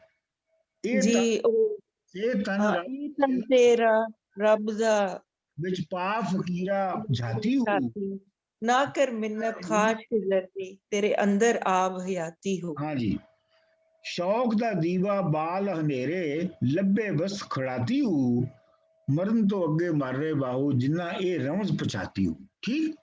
ਸੋ ਮੈਂ ਕਹਿਣ ਦਾ ਮਤਲਬ ਇਹ ਹੈ ਕਿ ਇਹ ਜਿਹੜੀ ਮਟੀਰੀਅਲ ਜਿਹੜੀ ਸਿਰਫ ਔਰਤ ਦੀ ਗੱਲ ਨਹੀਂ ਹੈਗੀ, ਜਿਹੜੀ ਔਰਤ ਦੀ ਨਾਲ ਜਿਹੜੀ ਪੂਰੇ ਫਲਸਫੇ ਦੀ ਜਿਹੜੀ ਫਾਰਮੂਲੇਸ਼ਨ ਮਟੀਰੀਅਲਿਸਟਿਕ ਬੁਨਿਆਦਾਂ ਤੇ ਸੀ, ਕਾਜ਼ ਔਰ ਇਫੈਕਟ ਤੇ ਸੀ, ਕਾਰਨ ਔਰ ਅਸਰ ਦੇ ਉੱਤੇ ਸੀ, ਉਹ ਵੀ ਨਾਲ ਉਹਨੂੰ ਵੀ ਤੁਸੀਂ ਨਾਲ ਦੇਖਦੇ ਹੋ। ਤੇ ਉਹ ਜਦੋਂ ਤੁਹਾਨੂੰ ਉਹ ਸਾਰੇ ਐਲੀਮੈਂਟ ਨਜ਼ਰ ਆਉਂਦੇ ਨੇ ਤੇ ਫਿਰ ਤੁਸੀਂ ਇਹ ਕਹਿੰਦੇ ਹੋ ਕਿ ਇਹ ਕੰਟੀਨਿਊਟੀ ਆ ਉਸ ਤਹਿਜ਼ੀਬ ਦੀ, ਸਿਰਫ ਔਰਤ ਦੀ ਬੁਨਿਆਦ ਤੇ ਨਹੀਂ ਮੈਂ ਕਹਿ ਰਿਹਾ। ਕਿਉਂ ਜੀ ਗੱਲ ਸਮਝ ਆਈ ਤੁਹਾਨੂੰ? ਜੀ ਸਰ ਬਿਲਕੁਲ, ਥੈਂਕ ਯੂ। ਬਿਲਕੁਲ ਜੀ। ਇਹ ਡਾਕਟਰ ਸਾਹਿਬ ਮਾਟੀ ਦਾ ਮਤਲਬ ਤੁਸੀਂ ਲੈਂਡ ਕਹਿੰਦੇ ਹੋ ਕਿ ਮਾਟੀ ਮੀਨਸ ਮਿੱਟੀ? ਹਾਂਜੀ ਨਾ ਮਿੱਟੀ ਤਾਂ ਹੋਈ, ਪਰ ਇਹਦਾ ਮਤਲਬ ਇਹ ਸ਼ਾਇਰੀ ਚ ਕਹਿ ਰਹੇ ਨੇ ਕਿ ਇਹ ਜ਼ਮੀਨ ਦੀ ਔਰ ਜਾਇਦਾਦ ਦਾ ਚੱਕਰ ਹੈ ਜਾਂ ਕੀ? ਨਹੀਂ, ਮਿੱਟੀ ਤੋਂ ਚੀਜ਼ਾਂ ਬਣਦੀਆਂ ਨੇ। ਅੱਛਾ, ਇਹਦੇ ਨੇ ਇਨਸਾਨ ਮਿੱਟੀ ਦਾ ਬਣਿਆ ਹੈ, ਇਹ ਉਹ ਮਿੱਟੀ ਦੀਆਂ ਚੀਜ਼ਾਂ ਇੱਕ ਦੂਜੇ ਨਾਲ ਇੰਟਰੈਕਟ ਕਰਦੀਆਂ ਨੇ, ਉਹ ਮਿੱਟੀ ਦੀਆਂ ਚੀਜ਼ਾਂ ਅਖੀਰ ਇੱਕ ਦੂਜੇ ਨਾਲ ਇੰਟਰੈਕਟ ਕਰਕੇ ਮੁੜ ਕੇ ਮਿੱਟੀ ਹੋ ਜਾਂਦੀਆਂ ਨੇ। ਅੱਛਾ, ਹਾਂਜੀ, ਇਹਦਾ ਮਤਲਬ ਹੈ ਕਿ ਜਿਹੜਾ ਪੂਰਾ ਯੂਨੀਵਰਸਲ ਜਿਹੜਾ ਸਾਈਕਲ ਹੈ ਯੂਨੀਵਰਸ ਦਾ, ਉਹ ਮੈਟਰ ਦੇ ਉੱਤੇ ਚੱਲ ਰਿਹਾ ਹੈ, ਮਿੱਟੀ ਦੇ ਉੱਤੇ ਚੱਲ ਰਿਹਾ ਹੈ। ਉਹਦੇ ਵਿੱਚ ਕੋਈ ਸੁਪਰਨੈਚੁਰਲ ਅਸੂਲ ਨਹੀਂ ਹੈਗਾ। ਇਹ ਕਿਹਾ ਜਾ ਰਿਹਾ ਹੈ।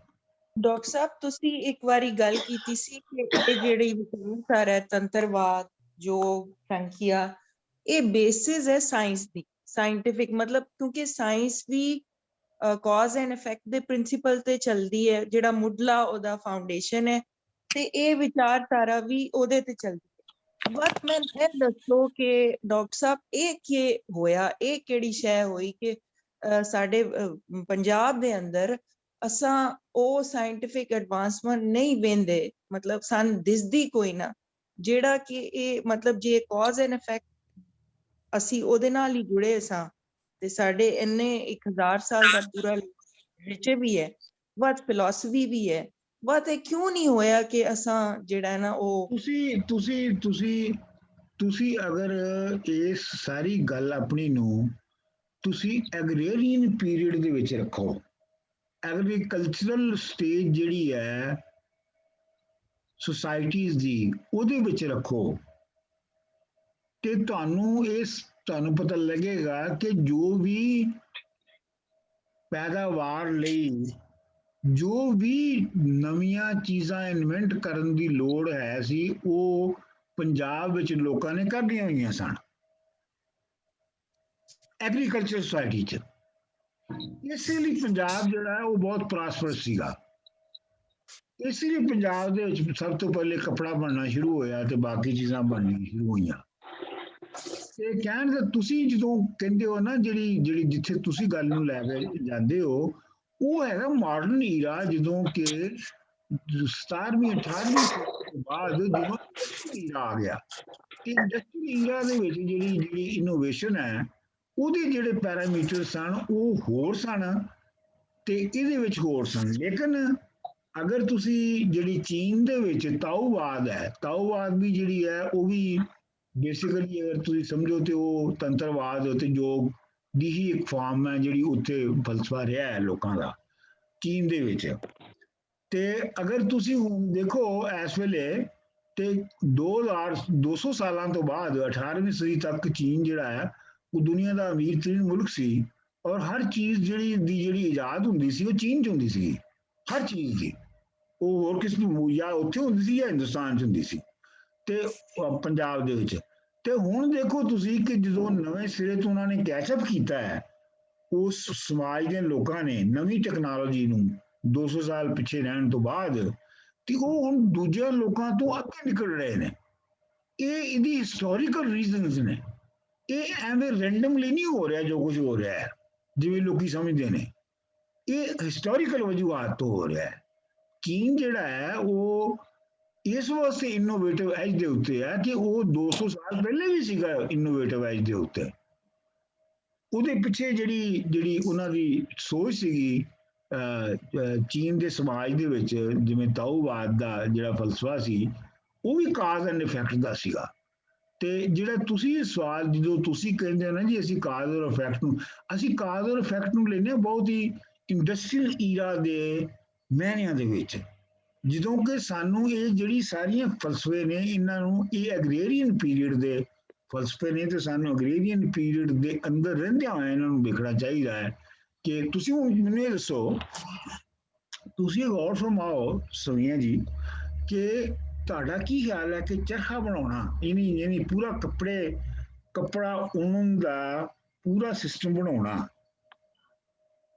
ਕਪਾਹ ਬੀਜਣੀ, ਕਪਾਹ ਚੁਣਨੀ, ਕਪਾਹ ਨੂੰ ਬਿਲਣੇ ਨਾਲ ਉਹਦੇ ਵੜੇਵੇਂ ਤੇ ਉਹਦਾ ਰੂਹ ਵੱਖਰਾ ਕਰਨਾ, ਕਪਾਹ ਪਿੰਜਣੀ, ਚਰਖੇ ਦੇ ਉੱਤੇ ਉਹਦੀਆਂ ਪੂਣੀਆਂ ਬਣਾਉਣਾ, ਪੂਣੀਆਂ ਬਣਾ ਕੇ ਉਹਨਾਂ ਦੀਆਂ ਅੱਟੀਆਂ ਬਣਾਉਣਾ, ਅੱਟੀਆਂ ਬਣਾ ਕੇ ਜਲਾਏ ਦਾ ਉਹ ਤੋਂ ਕੱਪੜਾ ਬਣਾਉਣਾ, ਜਾਂ ਘਰਾਂ ਦੇ ਵਿੱਚ ਉਹਦਾ ਕੱਪੜਾ ਜਾਂ ਦਰੀਆਂ ਜਾਂ ਖੇਸ ਬਣਾ ਲੈਣਾ। ਇਹ ਜਿਹੜੀ ਨੋ-ਹਾਓ ਹੈ, ਇਹ ਨੋ-ਹਾਓ ਬਹੁਤ ਘੱਟ ਮੁਲਕਾਂ 'ਚ ਸੀ। ਇਹ ਯੂਰਪ ਵਿੱਚ ਨੋ-ਹਾਓ ਜਿਹੜੀ ਹੈ as late as 17th century ਵੀ ਨਹੀਂ ਸੀ ਹੈਗੀ। ਸੋ ਲਿਹਾਜ਼ਾ ਮੈਂ ਇਹ ਕਹਿ ਰਿਹਾ ਕਿ ਅਗਰ ਤੁਸੀਂ ਉਸ ਲਿਮਿਟਡ ਪੀਰੀਅਡ ਜਿਹੜਾ ਪੀਰੀਅਡ ਇੱਕ ਈਰਾ ਸੀਗਾ ਐਗਰੀਕਲਚਰ ਦਾ, ਅਗਰ ਉਹਦੇ ਅੰਦਰ ਰਹਿ ਕੇ ਦੇਖੋ ਤਾਂ ਤੁਹਾਨੂੰ ਹੋਰ ਕੁਝ ਨਜ਼ਰ ਆਏਗਾ। ਜੇ ਤੁਸੀਂ ਇਹ ਦੇਖੋ ਜੀ ਇੰਡਸਟਰੀਅਲ ਰੈਵੋਲੂਸ਼ਨ ਤੋਂ ਬਾਅਦ ਜਿਹੜਾ ਪਾਸਾ ਪਲਟਿਆ ਹੈ ਔਰ ਉਹਦੇ ਵਿੱਚ ਕੀ ਹੋਇਆ ਤੇ ਉਹਦੇ ਵਿੱਚ ਕੌਣ ਕਿਵੇਂ ਪਿੱਛੇ ਰਹਿ ਗਿਆ ਹੈ, ਉਹ ਦੇਖੋ ਤੇ ਉਹ ਹੋ ਰਿਹਾ। ਮੇਰਾ ਖਿਆਲ ਹੈ ਕਿ ਇੱਥੇ ਅਸੀਂ ਥੋੜੀ ਜਿਹੀ ਲੈ ਲਈਏ ਬ੍ਰੇਕ 10 ਮਿੰਟ ਦੀ, ਕਿਉਂ ਜੀ? ਜੀ ਸਰ ਬਿਲਕੁਲ ਲੈ ਲਈਏ। ਤੇ ਇਹ ਤੁਸੀਂ ਬੜਾ ਐਕਸੀਲੈਂਟ ਪੁਆਇੰਟ ਦੱਸਿਆ ਹੈ ਚਾਈਨਾ ਦਾ, very interesting sir, very interesting. ਅੱਛਾ, ਮੇਰਾ ਖਿਆਲ ਹੈ ਕਿ ਕਿੰਨੀ 10 ਮਿੰਟ ਦੀ ਜਾਂ 15 ਮਿੰਟ ਦੀ? ਸਰ 10 ਮਿੰਟ ਦੀ ਕਰੀਏ ਸਰ। ਅੱਛਾ ਜੀ, ਚਲੋ 10 ਮਿੰਟ ਦੀ ਕਰ ਦਿਓ। ਓਕੇ ਜੀ, ਅਸੀਂ ਆਵਾਂਗੇ ਵਾਪਸ 10 ਵੱਜ ਕੇ 18 ਮਿੰਟਾਂ ਤੇ। हाँ हाँ जी जी जी सर। ओके जी ओके।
ਤੇ ਜਿਹੜੀ ਜੈਨ ਮਤ ਹੈ ਜਿਹੜੀ ਜੈਨ ਮਤ ਹੈ ਇਸ ਵਾਸਤੇ ਇਸ ਵਜ੍ਹਾ ਤੋਂ ਜੈਨ ਮਤ ਜਿਹੜੀ ਹੈ ਉਹ ਸਿਰਫ ਤਾਜਰ ਤਬਕੇ ਤੱਕ ਹੀ ਸਹਿਮਤ ਰਹੀ, ਤਾਜਰ ਤਬਕੇ ਤੋਂ ਬਾਹਰ ਨਹੀਂ ਜਾ ਸਕੀ, ਕਿਉਂਕਿ ਤਾਜਰ ਤਬਕੇ ਤੋਂ ਬਾਹਰ ਕੋਈ ਅਫੋਰਡ ਨਹੀਂ ਸੀ ਕਰ ਸਕਦਾ ਜੈਨ ਹੋਣਾ। ਫਿਰ ਅਸੀਂ ਵੇਖਦੇ ਹਾਂ ਕਿ ਚੰਦਰਗੁਪਤ ਮੌਰੀਆ ਡਾਇਨੈਸਟੀ ਦੇ ਦੌਰਾਨ ਹੀ ਜਿਹੜੀ ਦੂਸਰਾ ਵੱਡਾ ਮਜ਼ਹਬ ਜਿਹੜਾ ਪੰਜਾਬ ਔਰ ਸਿੰਧ ਵਿੱਚ ਔਰ ਹੜੱਪਾ ਸਿਵਲਾਈਜੇਸ਼ਨ ਦੇ ਪੁਰਾਣੇ ਇਲਾਕੇ ਵਿੱਚ ਆਇਆ ਉਹ ਬੁੱਧ ਮਤ ਸੀ। ਹਾਲਾਂਕਿ ਬੁੱਧ ਮਤ ਜਿਹੜਾ ਸੀ ਇਹ ਮਗਧ ਵਿੱਚ ਯਾਨੀ ਗੰਗਾ ਜਮਨਾ ਵੈਲੀ ਵਿੱਚ ਇਹ ਜੰਮਿਆ ਸੀ, ਲੇਕਿਨ ਇਹ ਆਪਣਾ ਉੱਥੇ ਪਾਪੂਲਰ ਨਹੀਂ ਹੋ ਸਕਿਆ। ਇਹ ਦਿਲਚਸਪ ਗੱਲ ਹੈ ਕਿ ਇਹ ਪਾਪੂਲਰ ਜਿਹੜੀ ਸਿੰਧ ਜਾਂ ਜਿਹੜੀ ਹੜੱਪਾ ਸਿਵਲਾਈਜੇਸ਼ਨ ਦਾ ਪੁਰਾਣਾ ਇਲਾਕਾ ਸੀ ਉਹਦੇ ਵਿੱਚ ਹੀ ਇਹ ਜ਼ਿਆਦਾ ਪਾਪੂਲਰ ਹੋਇਆ। ਵਜ੍ਹਾ ਕੀ ਸੀ ਉਹਦੀ? ਵਜ੍ਹਾ ਉਹਦੀ ਇਹੋ ਸੀ ਜਿਹੜੀ ਜੈਨ ਮਤ ਵਾਲੇ ਵਿੱਚ ਵੀ ਸੀਗੀ ਕਿ ਇੱਕ ਤੇ ਬੁੱਧ ਮਤ ਦੇ ਵਿੱਚ ਕਿਸੇ ਉਚਲੀ ਹਸਤੀ ਨੂੰ ਨਹੀਂ ਮੰਨਿਆ ਜਾਂਦਾ, ਦੂਜੇ ਮਤ ਦੇ ਵਿੱਚ ਜਿਹੜਾ ਹੈ ਉਹ ਕਿਸੇ ਜ਼ਾਤ ਪਾਤ ਨੂੰ ਨਹੀਂ ਮੰਨਿਆ ਜਾਂਦਾ, ਬੁੱਧ ਮਤ ਦੇ ਵਿੱਚ ਮਰਦ ਤੇ ਜ਼ਨਾਨੀ ਦੇ ਫਰਕ ਨੂੰ ਨਹੀਂ ਮੰਨਿਆ ਜਾਂਦਾ। ਇਹ ਉਹ ਸਾਰੀਆਂ ਸਿਫਤਾਂ ਸਨ, ਇਹ ਉਹ ਸਾਰੇ ਕਰੈਕਟਰਿਸਟਿਕ ਸਨ ਜਿਹੜੇ ਕਿ ਹੜੱਪਾ ਸਿਵਲਾਈਜੇਸ਼ਨ ਦੇ ਵਿੱਚ ਪਹਿਲੇ ਤੋਂ ਇਹ ਜਿਹੜੇ ਪਹਿਲੇ ਤੋਂ ਮੌਜੂਦ ਸਨ ਤੇ ਐਕਸੈਪਟਡ ਸਨ। ਇਸ ਲਈ ਬੁੱਧ ਮਤ ਉਹਨਾਂ ਨੂੰ ਵਾਰਾ ਖਾਂਦਾ ਸੀ ਤੇ ਬੁੱਧ ਮਤ ਇਸ ਲਈ, ਔਰ ਕਿਉਂਕਿ ਬੁੱਧ ਮਤ ਬਾਦਸ਼ਾਹਾਂ ਨੇ ਵੀ ਅਡਾਪਟ ਕਰ ਲਿਆ, ਜਿਵੇਂ ਕਿ ਅਸ਼ੋਕ ਨੇ ਕਰ ਲਿਆ, ਤੇ ਇਸ ਵਾਸਤੇ ਉਹ ਲੋਕਾਂ ਦੇ ਵਿੱਚ ਵੀ ਉਹ ਪਪੂਲਰ ਹੋਇਆ। ਲੇਕਿਨ ਇਹ ਹੈ ਕਿ ਸਿਰਫ ਉਹਦੀ ਵਜ੍ਹਾ, ਬੁੱਧ ਮਤ ਦੇ ਪਪੂਲਰ ਹੋਣ ਦੀ ਵਜ੍ਹਾ ਜਿਹੜੀ ਹੈ ਉਹ ਸਿਰਫ ਬਾਦਸ਼ਾਹਾਂ ਦਾ ਨਹੀਂ ਸੀ, ਕਿਉਂਕਿ ਉਹ ਹੁੰਦੀ ਤੇ ਫਿਰ ਜੈਨ ਮਤ ਵੀ ਲੋਕਾਂ ਦੇ ਵਿੱਚ, ਆਮ ਲੋਕਾਂ ਦੇ ਵਿੱਚ ਮਜ਼ਹਬ ਬਣ ਜਾਂਦਾ। ਲੇਕਿਨ ਜੈਨ ਮਤ ਨਹੀਂ ਬਣ ਸਕਿਆ, ਬੁੱਧ ਮਤ ਬਣ ਗਿਆ। ਔਰ ਤੁਸੀਂ ਇਹ ਦੇਖੋ ਕਿ ਜਿਹੜਾ ਬੁੱਧ ਮਤ ਹੈ ਉਹਦਾ ਅਸਰ ਪੰਜਾਬ ਦੇ ਵਿੱਚ ਤੇ ਹੱਦ ਤੱਕ 5ਵੀਂ 6ਵੀਂ ਸਦੀ ਤੱਕ ਹੀ ਰਿਹਾ ਹੈ। 3ਰੀ 4ਥੀ ਸਦੀ ਤੱਕ ਤੇ ਮੁਕੰਮਲ ਸੀ ਬੁੱਧ ਮਤ ਦਾ ਕਬਜ਼ਾ ਜਾਂ ਗਲਬਾ, ਤੇ 5ਵੀਂ 6ਵੀਂ ਤੋਂ ਬਾਅਦ ਪਾਰਸ਼ਲ ਸੀ, ਲੇਕਿਨ ਇਹ ਬਹੁਤ ਦੇਰ ਤੱਕ ਰਿਹਾ ਬੁੱਧ ਮਤ ਦਾ। ਹੁਣ ਇਹਦੇ ਵਿੱਚ ਜਿਹੜੀ ਦੇਖਣ ਵਾਲੀ ਗੱਲ ਹੈ, ਜਿਹੜੀ ਧਿਆਨ ਵਿੱਚ ਲਿਆਉਣ ਵਾਲੀ ਗੱਲ ਹੈ, ਉਹ ਇਹ ਹੈ ਕਿ ਫਿਰ ਹਿੰਦੂ ਮਤ ਕਿੱਥੋਂ ਆਇਆ। ਮਤਲਬ ਇਹ ਹੈ ਕਿ ਦੇਖੋ ਨਾ, ਪਹਿਲੇ ਜਿਹੜੇ ਆਰੀਆ ਨੇ, ਸਾਰੇ ਆਰੀਆ ਆਏ ਤੇ ਪੰਜਾਬ ਵਿੱਚ ਹੀ, ਤੇ ਜਿਹੜੇ ਵੇਦ ਲਿਖੇ ਗਏ, ਜਿਹੜੇ ਹਿੰਦੂਆਂ ਦੇ ਜਿਹੜੇ ਵੱਡੀਆਂ ਸਹੀਫੇ ਨੇ, ਸਕ੍ਰਿਪਟਸ ਨੇ ਜਿਹੜੇ ਉਹ ਲਿਖੇ ਗਏ, ਉਹ ਪੰਜਾਬ 'ਚ ਲਿਖੇ ਗਏ, ਰਿਗਵੇਦ ਇੱਥੇ ਲਿਖਿਆ ਗਿਆ। ਲੇਕਿਨ ਜਿਹੜੀ ਵੇਦਾਂ ਦੀ ਜਿਹੜਾ ਫਲਸਫਾ ਹੈ ਉਹ ਕਿਸੇ ਵੀ ਵੇਲੇ 'ਚ 5ਵੀਂ 6ਵੀਂ ਸਦੀ ਤੱਕ ਵੀ ਪੰਜਾਬ ਵਿੱਚ ਲੋਕਾਂ ਦੀ ਆਈਡੀਓਲੋਜੀ ਨਹੀਂ ਬਣਿਆ। ਇਸ ਗੱਲ ਨੂੰ ਧਿਆਨ 'ਚ ਜੀ।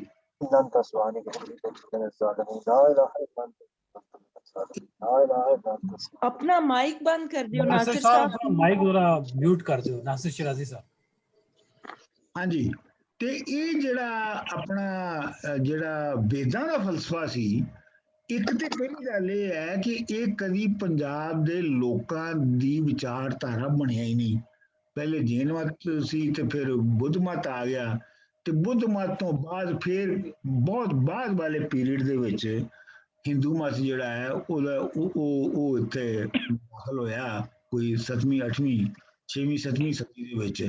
ਉਸ ਤੋਂ ਪਹਿਲੇ ਨਹੀਂ ਸੀ ਹੈਗਾ।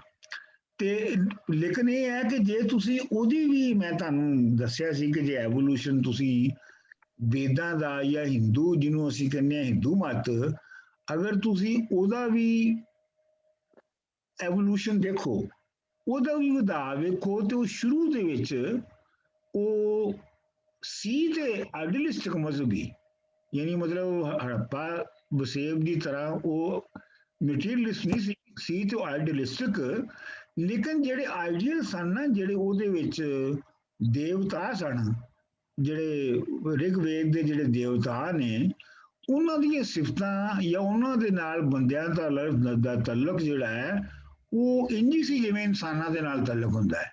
ਕਰ ਮੈਂ ਤੁਹਾਨੂੰ ਇਹ ਵੀ ਤੁਸੀਂ ਗੌਰ ਫਰਮਾਓ ਕਿ ਜਿਹੜੀਆਂ ਅਸੀਂ ਜਿਹੜੇ ਆਪਣਾ ਜਿਸ ਦੀ ਗੱਲ ਕਰ ਰਹੇ ਸਾਂ ਨਾ ਸ਼ੁਰੂ ਦੇ ਵਿੱਚ, ਕਿ ਇਹ ਜਿਹੜੀ ਆਵਾਮ ਦੀ ਜਿਹੜੀ ਕ੍ਰੀਏਟਡ ਸਪਿਰਿਚੁਅਲ ਜਾਂ ਸਪਿਰਿਟਸ ਦੀ ਮਖਲੂਕ ਹੁੰਦੀ ਹੈ, ਜਿੰਨਾ ਡਾਣਾ ਚੜੇਲਾਂ ਭੂਤ ਛਲੇਡੇ, ਇਹ ਸਾਰੇ ਜਿਹੜੇ ਨੇ, ਇਹ ਤੁਸੀਂ ਸਾਰੇ ਸਮਝੋ ਕਿ ਇਹ ਮੁਖਤਲਿਫ ਇਨਸਾਨਾਂ ਦੇ ਹੀ ਕਰੈਕਟਰਸ ਨੂੰ ਸਾਹਮਣੇ ਰੱਖ ਕੇ ਬਣਾਏ ਗਏ ਨੇ। ਉਹਨਾਂ ਵਿੱਚ ਖਤਰਨਾਕ ਵੀ ਨੇ, ਉਹਨਾਂ ਵਿੱਚ ਸੋਹਣੇ ਵੀ ਨੇ, ਉਹਨਾਂ ਵਿੱਚ ਬਦਸੂਰਤ ਵੀ ਨੇ, ਉਹਨਾਂ ਸਿਰਫ ਸ਼ਰਾਰਤਾਂ ਕਰਦੇ ਨੇ, ਜਿਵੇਂ ਛਲੇਡੇ ਨੇ ਕਿ ਉਹ ਸਿਰਫ ਆਪਣਾ ਸ਼ਕਲ ਬਦਲ ਕੇ ਤੇ ਉਹ ਲੋਕਾਂ ਨੂੰ ਛੇੜਦੇ ਨੇ। ਤੇ ਇਸੇ ਤਰ੍ਹਾਂ ਜਿਹੜੀ ਆਪਣਾ ਹਿੰਦੂ ਮਤ ਹੈ, ਹਿੰਦੂ ਮਤ ਦਾ ਜਿਹੜਾ ਸ਼ੁਰੂ ਵੇਦਾਂ ਦਾ ਪੀਰੀਅਡ ਹੈ, ਵੇਦਾਂ ਦੇ ਪੀਰੀਅਡ ਦੇ ਬਹੁਤ ਸ਼ੁਰੂ ਵਿੱਚ ਤੇ ਉਹ ਵੀ ਕਾਫੀ ਹੱਦ ਤੱਕ ਜਿਹੜਾ ਬੰਦਾ ਤੇ ਭਗਵਾਨ ਹੈ ਜਾਂ ਬੰਦਾ ਜਾਂ ਦੇਵਤਾ ਹੈ ਉਹ ਬਹੁਤ ਡਿਟੈਚ ਨਹੀਂ ਹੈ।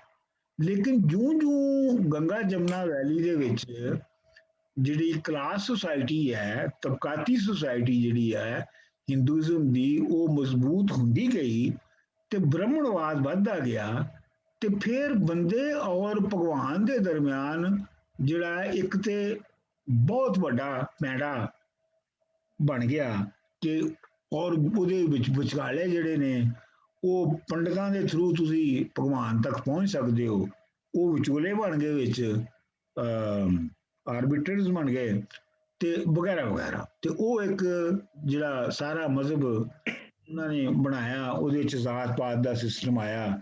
ਜ਼ਾਤ ਪਾਤ ਦੇ ਸਿਸਟਮ ਦੀ ਵੀ ਜਿਹੜੀ ਪੰਜਾਬ ਦੇ ਵਿੱਚ ਸ਼ੁਰੂ ਦੇ ਵਿੱਚ ਫਾਰਮ ਸੀ, ਉਹ ਰੰਗ ਸੀ। ਤੁਹਾਨੂੰ ਮੈਂ ਕਿਹਾ ਸੀ ਕਿ ਜਿਹੜੀ ਜ਼ਾਤ ਪਾਤ ਦੀ ਲਫ਼ਜ਼ ਹੈ ਸੰਸਕ੍ਰਿਤ ਦੇ ਵਿੱਚ, ਉਹ ਹੈਗਾ ਵਰਨਾ, ਤੇ ਵਰਨਾ ਦਾ ਮਤਲਬ ਹੁੰਦਾ, ਲਿਟਰਲ ਮਤਲਬ ਹੈਗਾ ਰੰਗ।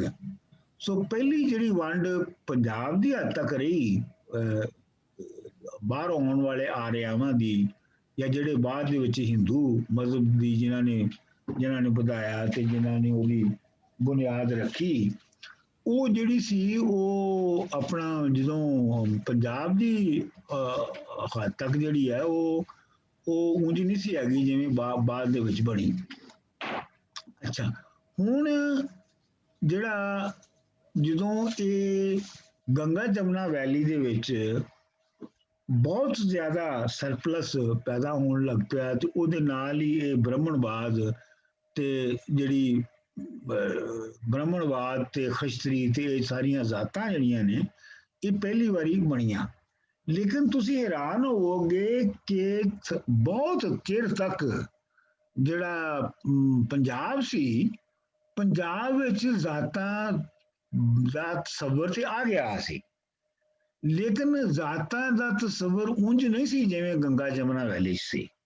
ਮਿਸਾਲ ਦੇ ਤੌਰ ਤੇ ਇਹ ਬਹੁਤ ਹਿਸਟੋਰੀਅਨਸ ਮੰਨਦੇ ਨੇ ਕਿ ਜਿਹੜੇ ਪੰਜਾਬ ਦੇ ਜਿਹੜੇ ਖਸ਼ਤਰੀ ਜਿਹੜੇ ਘੁਮਾਉਂਦੇ ਸਨ, ਉਹ ਕਦੀ ਆਪਣਾ ਪੰਡਤਾਂ ਵਾਲਾ ਕੰਮ ਸ਼ੁਰੂ ਕਰ ਦਿੰਦੇ ਸਨ, ਕਦੀ ਉਹ ਵੇਸ਼ਾਂ ਵਾਲਾ ਕੰਮ ਸ਼ੁਰੂ ਕਰ ਦਿੰਦੇ ਸਨ, ਤੇ ਕਦੀ ਉਹ ਸ਼ੂਦਰਾਂ ਵਾਲਾ ਕੰਮ ਸ਼ੁਰੂ ਕਰ ਦਿੰਦੇ ਸਨ। ਮਤਲਬ ਇਹ ਹੈ ਕਿ ਜਿਹੜੀ ਜ਼ਾਤ ਸੀ ਪੰਜਾਬ ਦੇ ਵਿੱਚ ਉਹ ਬੜੀ ਫਲੂਇਡ ਸੀ, ਉਹ ਉਂਝ ਦੀ ਵਧੀ ਹੋਈ ਸਖਤ ਨਹੀਂ ਸੀ ਹੈਗੀ ਜਿਵੇਂ ਉਹ ਗੰਗਾ ਜਮਨਾ ਵੈਲੀ ਵਿੱਚ ਸੀ।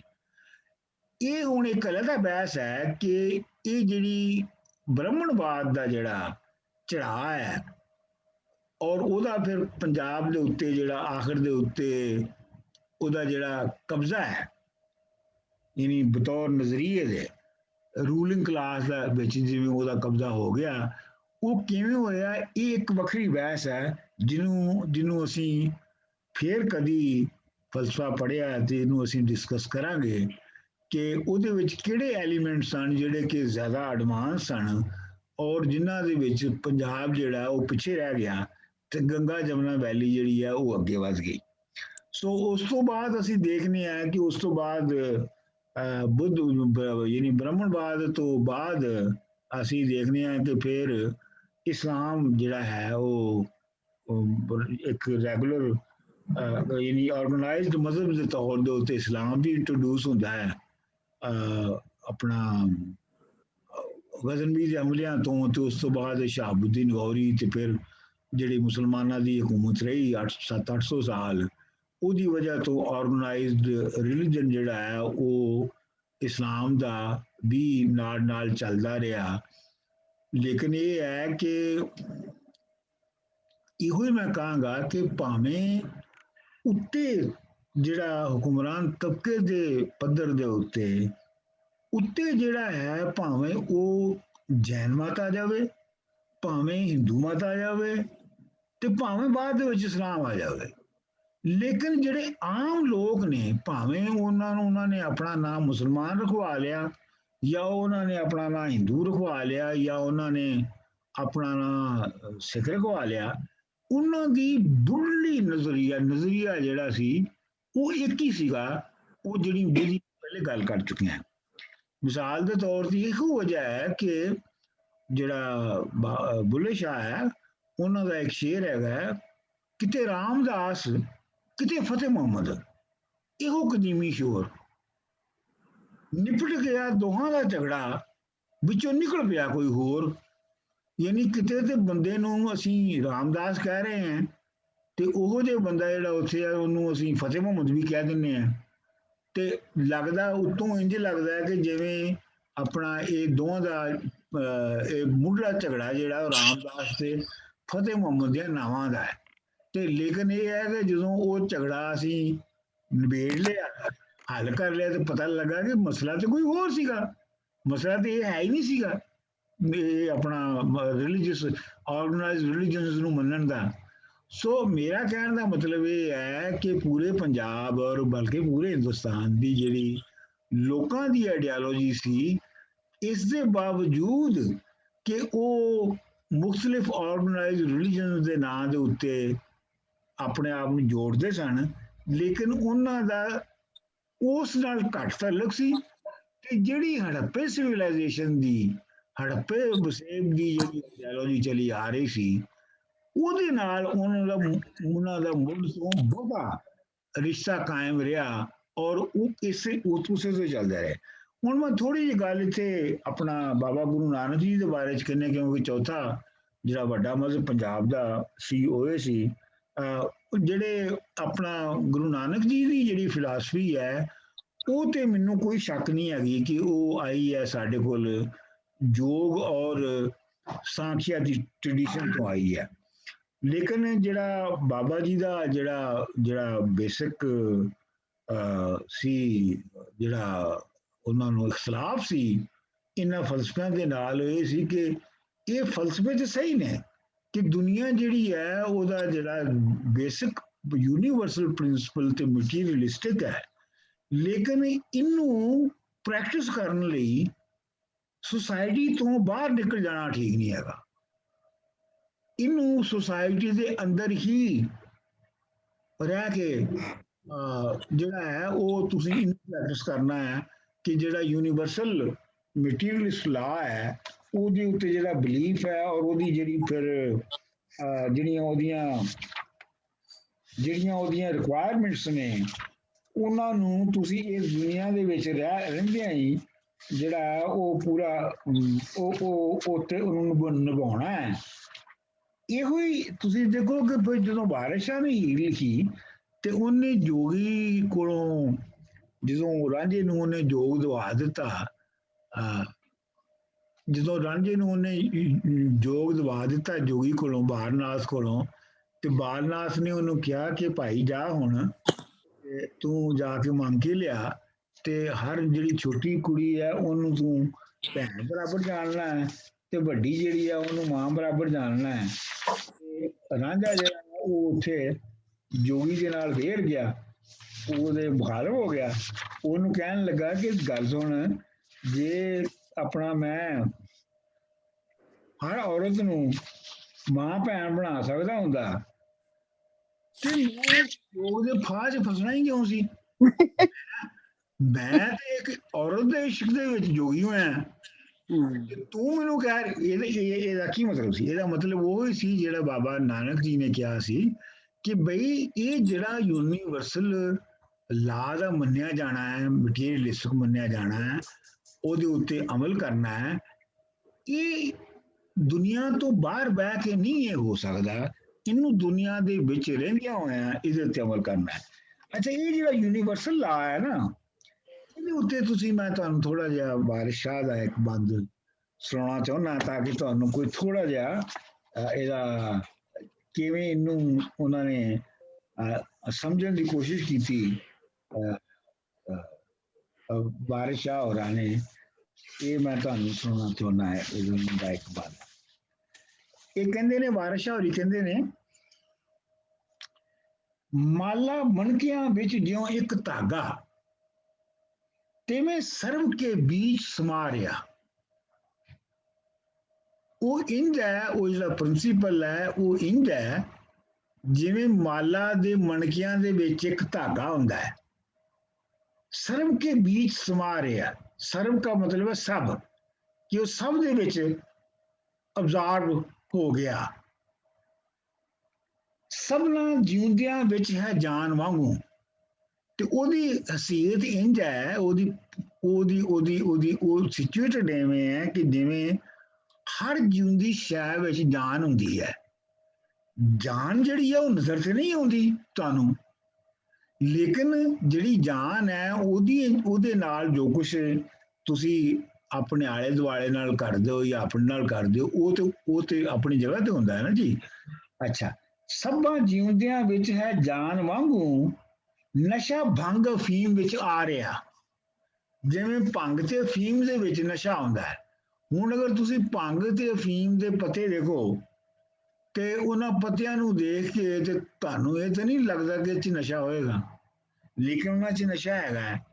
ਇਸੇ ਤਰ੍ਹਾਂ ਇਹ ਜਿਹੜਾ ਯੂਨੀਵਰਸਲ ਪ੍ਰਿੰਸੀਪਲ ਹੈ, ਭਾਵੇਂ ਤੁਹਾਨੂੰ ਨਜ਼ਰ ਆਉਂਦਾ ਹੈ ਇਸ ਤਰ੍ਹਾਂ ਕਿ ਨਹੀਂ ਆਉਂਦਾ, ਉਹ ਹੈ ਵਾ। ਅੱਛਾ ਜੀ, ਅਗਲੀ ਲਾਈਨ ਆ ਗਿਆ, ਜਿਵੇਂ ਪੱਤਰੇ ਮਹਿੰਦੀਓਂ ਰੰਗ ਰਚਿਆ। ਜਿਵੇਂ ਪੱਤਿਆਂ ਦੇ ਵਿੱਚੋਂ, ਮਹਿੰਦੀ ਦੇ ਪੱਤਿਆਂ ਦੇ ਵਿੱਚੋਂ ਰੰਗ ਨਿਕਲਦਾ ਹੈ। ਮਤਲਬ ਇਹ ਹੈ ਕਿ ਜਿਹੜੇ ਮਹਿੰਦੀ ਦੇ ਪੱਤੇ ਵੈਸੇ ਹੁੰਦੇ ਨੇ, ਉਹ ਤੇ ਜਿਹੜੇ ਨੇ ਉਹ ਹਰੇ ਹੀ ਹੁੰਦੇ ਨੇ ਨਾ, ਸਬਜ਼ੀ ਹੁੰਦੇ ਨੇ, ਗ੍ਰੀਨ ਹੀ ਹੁੰਦੇ ਨੇ, ਤੇ ਉਹਨਾਂ ਦੇ ਵਿੱਚ ਲੇਕਿਨ ਜਿਹੜਾ ਰੰਗ ਹੈ ਭਰਿਆ ਹੈ, ਉਹ ਸੁਰਖ ਹੈ, ਜਿਹੜਾ ਤੁਸੀਂ ਮਹਿੰਦੀ ਜਿਹਦੇ ਨਾਲ ਤੁਸੀਂ ਲਾਉਂਦੇ ਹੋ। ਜਿਵੇਂ ਪੱਤਰੇ ਮਹਿੰਦੀਓਂ ਰੰਗ ਰਚਿਆ, ਤਿਵੇਂ ਜਾਨ ਜਹਾਨ ਵਿੱਚ ਆ ਰਿਹਾ। ਤੇ ਆਖਰੀ ਇਹਦੀ ਲਾਈਨ ਹੈਗੀ ਹੈ ਜਿਹੜੀ ਮੈਂ ਨੋਟ ਕੀਤੀ ਹੈ, ਜਿਵੇਂ ਰਕਸ ਸਰੀਸ ਵਿੱਚ ਸਾਸ ਅੰਦਰ, ਜਿਵੇਂ ਖੂਨ ਦੇ ਅੰਦਰ ਤੇ ਸਾਹ ਵਾਂਗੂ ਹੈ, ਤਿਵੇਂ ਜੋਤ ਮੇ ਜੋਤ ਸਮਾ ਰਿਹਾ।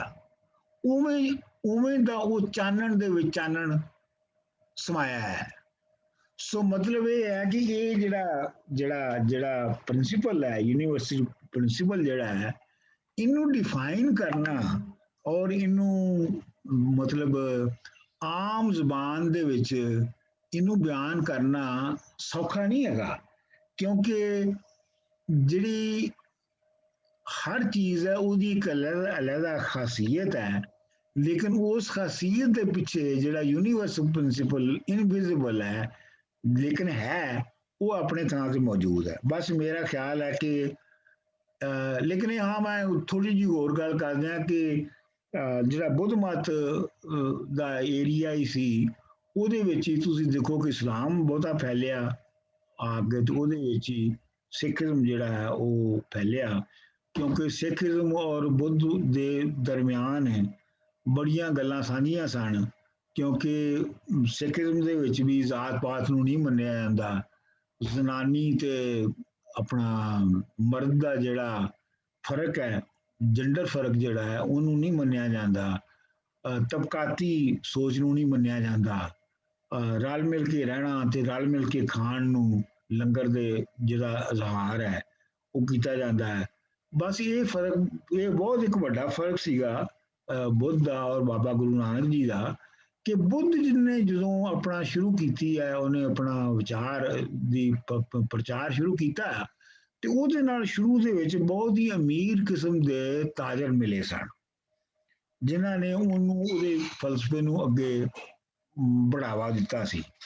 ਲੇਕਿਨ ਬਾਬਾ ਗੁਰੂ ਨਾਨਕ ਜੀ ਦੇ ਨਾਲ ਜਿਹੜੇ ਸ਼ੁਰੂ ਦੇ ਵਿੱਚ ਲੋਕੀ ਮਿਲੇ, ਉਹਨਾਂ ਵਿੱਚੋਂ ਬਹੁਤ ਸਾਰੇ ਆਰਟੀਜ਼ਨ ਸਨ, ਮਾੜੇ ਲੋਕ ਸਨ, ਜਾਂ ਮਾੜੀ ਜਟਾਲੀ ਵਿੱਚੋਂ ਸਨ, ਮਾੜੇ ਜਿਹੜੇ ਵਾਹੀਮਾਨ ਨੇ ਉਹ ਲੋਕ ਸਨ ਜਿਹੜੇ ਬਾਬਾ ਜੀ ਦੇ ਨਾਲ ਮਿਲੇ। ਤੇ ਇਹ ਬਹੁਤ ਮੁੱਢਲਾ ਫਰਕ ਵੀ ਸੀਗਾ ਦੋਵਾਂ ਦਾ, ਲੇਕਿਨ ਬਹੁਤ ਸਾਰੇ ਪ੍ਰਿੰਸੀਪਲ ਜਿਹੜੇ ਨੇ ਉਹ ਰਲਦੇ ਵੀ ਨੇ।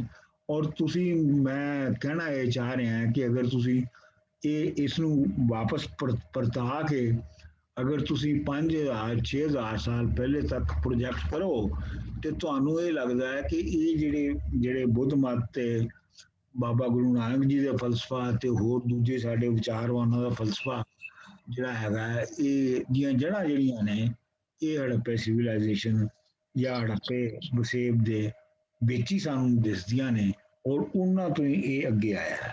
ਬਸ ਇੰਨੀ ਮੇਰਾ ਖਿਆਲ ਹੈ ਕਿ ਕਾਫੀ ਹੈ ਅੱਜ ਦੀ ਕਲਾਸ। ਤੇ ਹੁਣ ਜੇ ਤੁਹਾਨੂੰ ਕੋਈ ਇਸ ਦੇ ਬਾਰੇ 'ਚ ਕੋਈ ਸਵਾਲ ਜਾਂ ਕਲਾਸ ਦੇ ਬਾਰੇ 'ਚ ਕੋਈ ਸਵਾਲ, ਕੋਈ ਕਮੈਂਟ, ਜਿਸ ਤਰ੍ਹਾਂ ਜੋ ਵੀ ਤੁਸੀਂ ਚਾਹੋ ਹੁਣ ਕਰ ਲਓ। ਅਗਲੇ ਤੁਹਾਡੇ ਕੋਲ ਮੇਰਾ ਕਮੈਂਟ ਹੈ ਜੀ ਕਲਾਸ ਪੂਰੀ ਦੇ ਬਾਰੇ 'ਚ, ਪੂਰੀ ਸਾਡੀ ਪਾਪੂਲੇਸ਼ਨ ਜਿਹੜੀ ਮੂਵਮੈਂਟ ਦੇ ਮੁਤਲਕ, ਕਿ ਅਸੀਂ ਜਿਵੇਂ ਪਹਿਲੇ ਤੁਸੀਂ ਦੱਸਿਆ ਸਾਰਾ ਕੁਝ ਪੜ੍ਹਿਆ, 70,000 ਕਬਲ ਮਸੀਹ ਜਾਂ ਮਸੀਹ ਪਹੁੰਚ ਤੋਂ ਅਫਰੀਕਾ ਤੋਂ ਲੋਕ ਆਏ, ਔਰ ਬਲੂਚਿਸਤਾਨ ਦੇ ਵਿੱਚ ਫਿਰ ਕੋਈ 65,000 ਸਾਲ ਪਹੁੰਚ ਮਸੀਹ ਤੋਂ ਇਹ ਲੋਕ ਮਹਿਰਾਬਾਦ ਪਹੁੰਚ ਗਏ, ਔਰ ਕੁਝ 7,000 8,000 ਸਾਲ ਪਹਿਲੇ ਜ਼ਗਰਾਸ ਤੋਂ ਲੋग आए, ਕੋਈ 150 ਪੀੜ੍ਹੀਆਂ ਦੇ ਵਿੱਚ ਇਹ ਹੜੱਪਾ ਪਹੁੰਚ ਗਏ। ਹਾਂਜੀ ਫਿਰ ਕੋਈ ਸਮਝ ਲਓ ਕਿ 1500 ਸਾਲ ਪਹਿਲੇ ਉਹ ਸਿਵਲਾਈਜੇਸ਼ਨ ਜਿਹੜੀ ਹੈ ਉਹ ਉਹਦੀ ਮਤਲਬ ਹੈ ਖਤਮ ਹੋ ਗਈ ਜਾਂ ਖਰਾਬ ਹੋ ਗਈ ਥਰੂ ਏਰੀਅਨਸ ਦੇ। ਮੈਨੂੰ ਦੱਸੋ ਉਹ ਡਰਾਵਿਡੀਅਨਸ ਕਿੱਥੇ ਗਏ? ਨਾ ਡਰਾਵਿਡੀਅਨਸ ਕਦੋਂ ਆਏ, ਕਿੱਧਰ ਗਏ? ਕਿਉਂਕਿ ਹਰ ਜਗ੍ਹਾ ਡਰਾਵਿਡੀਅਨ ਦਾ ਬੜਾ ਜ਼ਿਕਰ ਹੁੰਦਾ ਹੈ। ਉਹ ਡਰਾਵਿਡੀਅਨ ਸਾਨੂੰ ਕਿਧਰੇ ਨਜ਼ਰ ਨਹੀਂ ਆਉਂਦੇ ਪਏ ਇਸ ਸਾਰੇ ਮਤਲਬ ਹੈ ਸਾਡੀ ਕਲਾਸ ਦੇ ਵਿੱਚ। ਫਿਰ ਇਹ ਵੇ ਕਿ ਅਗਰ ਉਹ ਇੱਥੇ ਸਾਰੇ ਮੰਨਦੇ ਨੇ ਕਿ ਇੱਥੇ ਰਹਿ, ਫਿਰ ਅਗਰ ਰਹਿ ਨੇ ਤਾਂ ਤਾਮਿਲ ਦੇ ਨਾਲ ਜਾਂ ਉਹਨਾਂ ਜ਼ੁਬਾਨਾਂ ਦੇ ਨਾਲ ਸਾਡਾ ਕੋਈ ਲਿੰਕ ਵੀ ਨਹੀਂ ਬਣਦਾ, ਕਿਸੇ ਕਿਸਮ ਦੇ ਕੋਈ ਲਫ਼ਜ਼ ਸਾਡੇ ਕਾਮਨ ਵੀ ਨਹੀਂ ਆਉਂਦੇ। ਉਹ ਫਿਰ ਡਿਵੀਜ਼ਨਸ ਦਾ ਸਾਡੇ ਨਾਲ ਤਾਲੁਕ ਕਿਵੇਂ ਪੈਦਾ ਹੁੰਦਾ, ਕਿਵੇਂ ਖਤਮ ਹੁੰਦਾ, ਹੋਇਆ ਵੀ ਹੈ ਕਿ ਨਹੀਂ ਹੈ? ਹਾਂ, ਇਹ ਇੱਕ ਸਪੈਕੂਲੇਟਿਵ ਥਿਊਰੀ ਸੀ ਜਿਹੜੀ ਮੈਕਸ ਮੁਲਰ ਨੇ ਔਰ ਇਹਨਾਂ ਨੇ ਬਾਕੀਆਂ ਨੇ ਬਣਾਈ ਸੀ ਟੂ ਫਿਲ ਦਾ ਗੈਪ। ਅੱਛਾ, ਯਾਨੀ ਟੂ ਫਿਲ ਦਾ ਗੈਪ ਕਿ ਜਿਹੜਾ ਇੱਥੇ ਕੌਣ ਲੋਕ ਹੋਣਗੇ।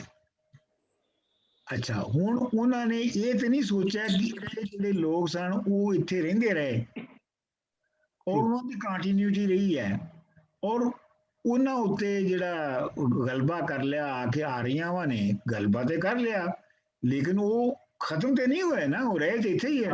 ਰਹਿ ਤੇ ਇੱਥੇ ਮੁਸੱਲੀ ਬਣ ਗਏ ਘਰ ਵਿਚਾਰੇ। ਬਿਲਕੁਲ। ਹਾਂ, ਤੇ ਇਹ ਜਿਹੜਾ ਹੁਣ ਡਰਾਵਿਡੀਅਨ ਦਾ ਤੁਸੀਂ ਕਹਿੰਦੇ ਹੋ, ਇਹਦਾ ਜਿਹੜੀ ਲੇਟੈਸਟ ਜਿਹੜੀ ਰਿਸਰਚ ਹੈ ਉਹ ਇਹ ਕਹਿੰਦੀ ਹੈ ਕਿ ਜਿਹੜਾ ਰਿਗਵੇਦ ਹੈ, ਰਿਗਵੇਦ ਦੇ ਪਹਿਲੇ 1000 ਸਾਲਾਂ 'ਚ ਡਰਾਵਿਡੀਅਨ ਜ਼ਬਾਨਾਂ ਦਾ ਕੋਈ ਲਫ਼ਜ਼ ਨਹੀਂ ਆਉਂਦਾ।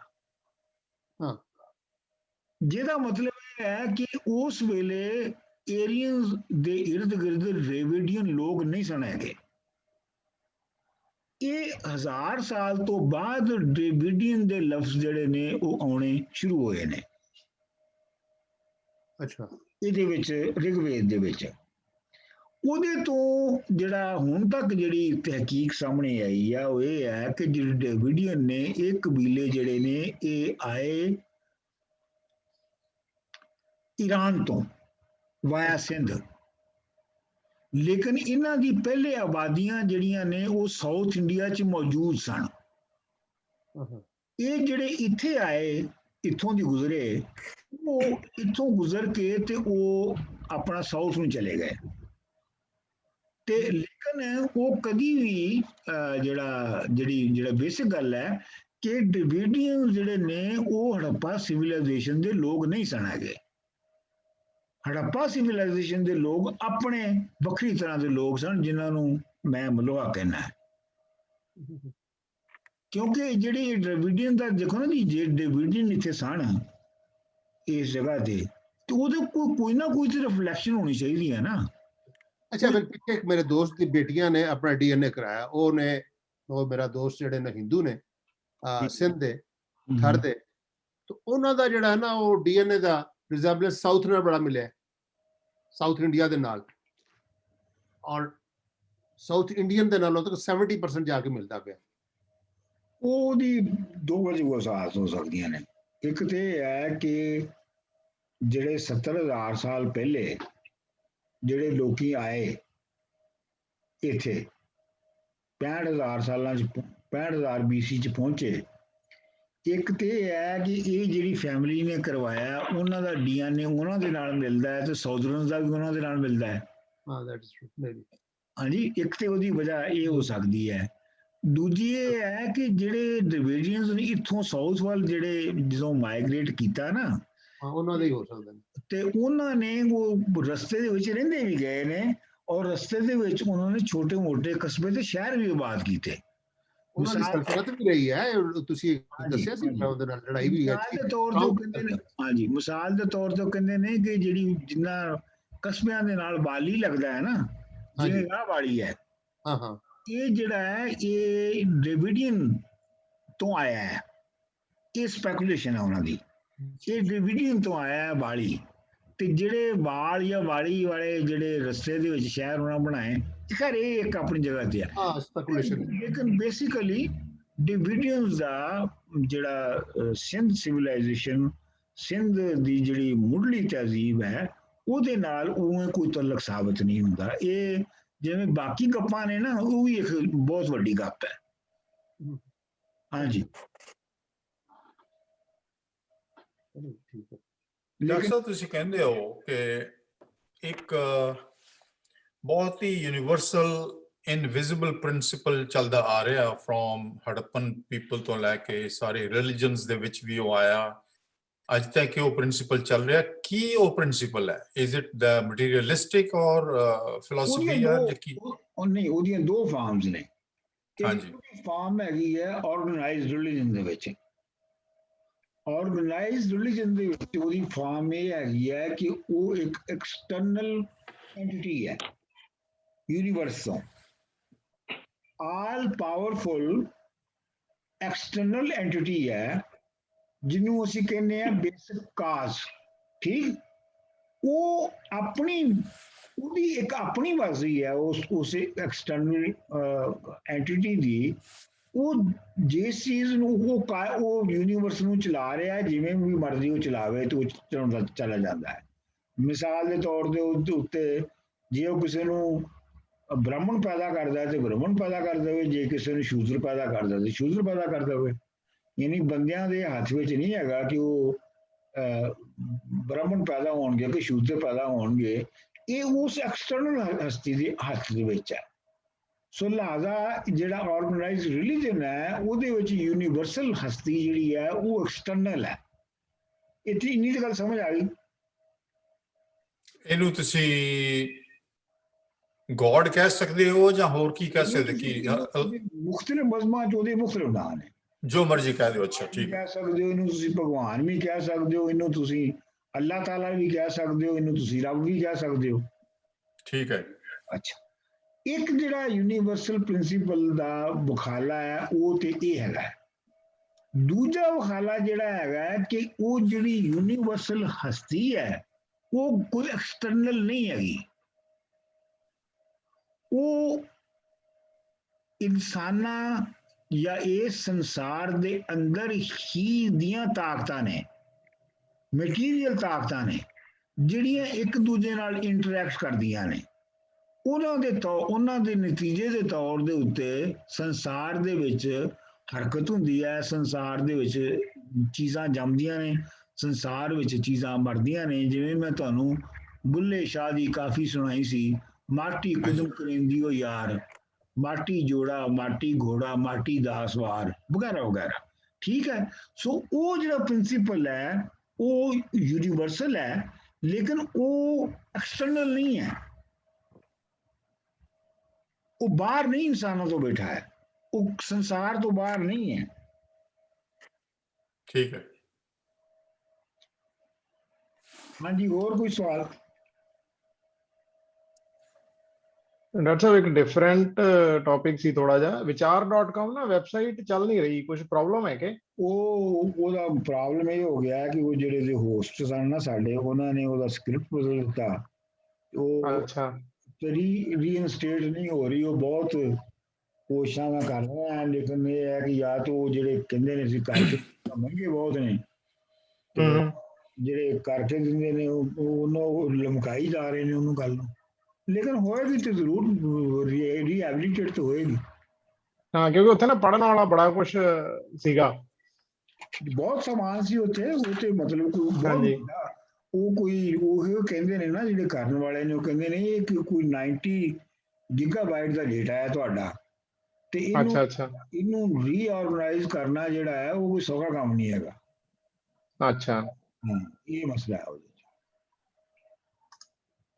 ਅੱਛਾ ਸਰ ਇਹ ਜਿਹੜੇ ਬਾਕੀ ਪੰਜਾਬ ਦੇ ਸ਼ਾਇਰ ਸਨ ਮਸਲਨ ਅਲਾਮਾ ਇਕਬਾਲ ਹੋ ਗਿਆ ਫੈਜ਼ ਅਹਿਮਦ ਫੈਜ਼ ਹੋ ਗਿਆ ਇਹਨਾਂ ਵਿੱਚ ਕੋਈ ਰੰਗ ਨਹੀਂ ਆਇਆ ਮਸਲਨ ਅਸੀਂ ਜਿਹੜਾ ਕਹਿੰਦੇ ਆ ਕਿ ਹੜੱਪਨ ਟ੍ਰੈਡੀਸ਼ਨਸ ਵਿੱਚ ਇਹ ਬਿਲਕੁਲ ਹੀ ਇਨਫਲੂਐਂਸ ਇਹ ਸਾਰੇ ਜਿਹੜੇ ਨੇ ਇਹਨਾਂ ਨੇ ਪਰਸ਼ੀਅਨ ਟ੍ਰੈਡੀਸ਼ਨ ਨੂੰ ਜ਼ਿਆਦਾ ਫਾਲੋ ਕੀਤਾ ਅਗਰ ਤੁਸੀਂ ਹੜੱਪਨ ਸਿਵਲਾਈਜੇਸ਼ਨ ਦੀ ਜਿਹੜੀ ਰਿਫਲੈਕਸ਼ਨ ਹੈ ਉਹਦੀ ਫਿਲਾਸਫੀਕਲ ਰਿਫਲੈਕਸ਼ਨ ਜਿਹੜੀ ਹੈ ਉਹ ਤੁਹਾਨੂੰ ਗਾਲਬ ਵਿੱਚ ਨਜ਼ਰ ਆ ਜਾਵੇਗੀ ਕਿਉਂਕਿ ਗਾਲਬ ਜਿਹੜਾ ਹੈ ਉਹ ਜ਼ਰਤਸ਼ਤ ਦੇ ਜਿਹੜੇ ਲੋਕ ਨੇ ਉਹਨਾਂ ਨੂੰ ਫਾਲੋ ਕਰ ਰਿਹਾ ਹੈ ਔਰ ਉਹਨਾਂ ਦਾ ਫਲਸਫਾ ਜਿਹੜਾ ਹੈ ਜ਼ਰਤਸ਼ਤ ਦਾ ਉਹ ਮਟੀਰੀਅਲਿਸਟਿਕ ਹੈਗਾ ਜਿਵੇਂ ਤੰਤਰਵਾਦ ਹੈ ਲੇਕਿਨ ਫੈਜ਼ ਵਗੈਰਾ ਜਿਹੜੇ ਨੇ ਫੈਜ਼ ਔਰ ਇਕਬਾਲ ਜਿਹੜੇ ਨੇ ਇਹ ਲੇਟਰ ਜਿਹੜੇ ਆਰਗੇਨਾਈਜ਼ਡ ਰਿਲੀਜਨ ਨੇ ਔਰ ਜਿਹੜੀ ਆਪਣਾ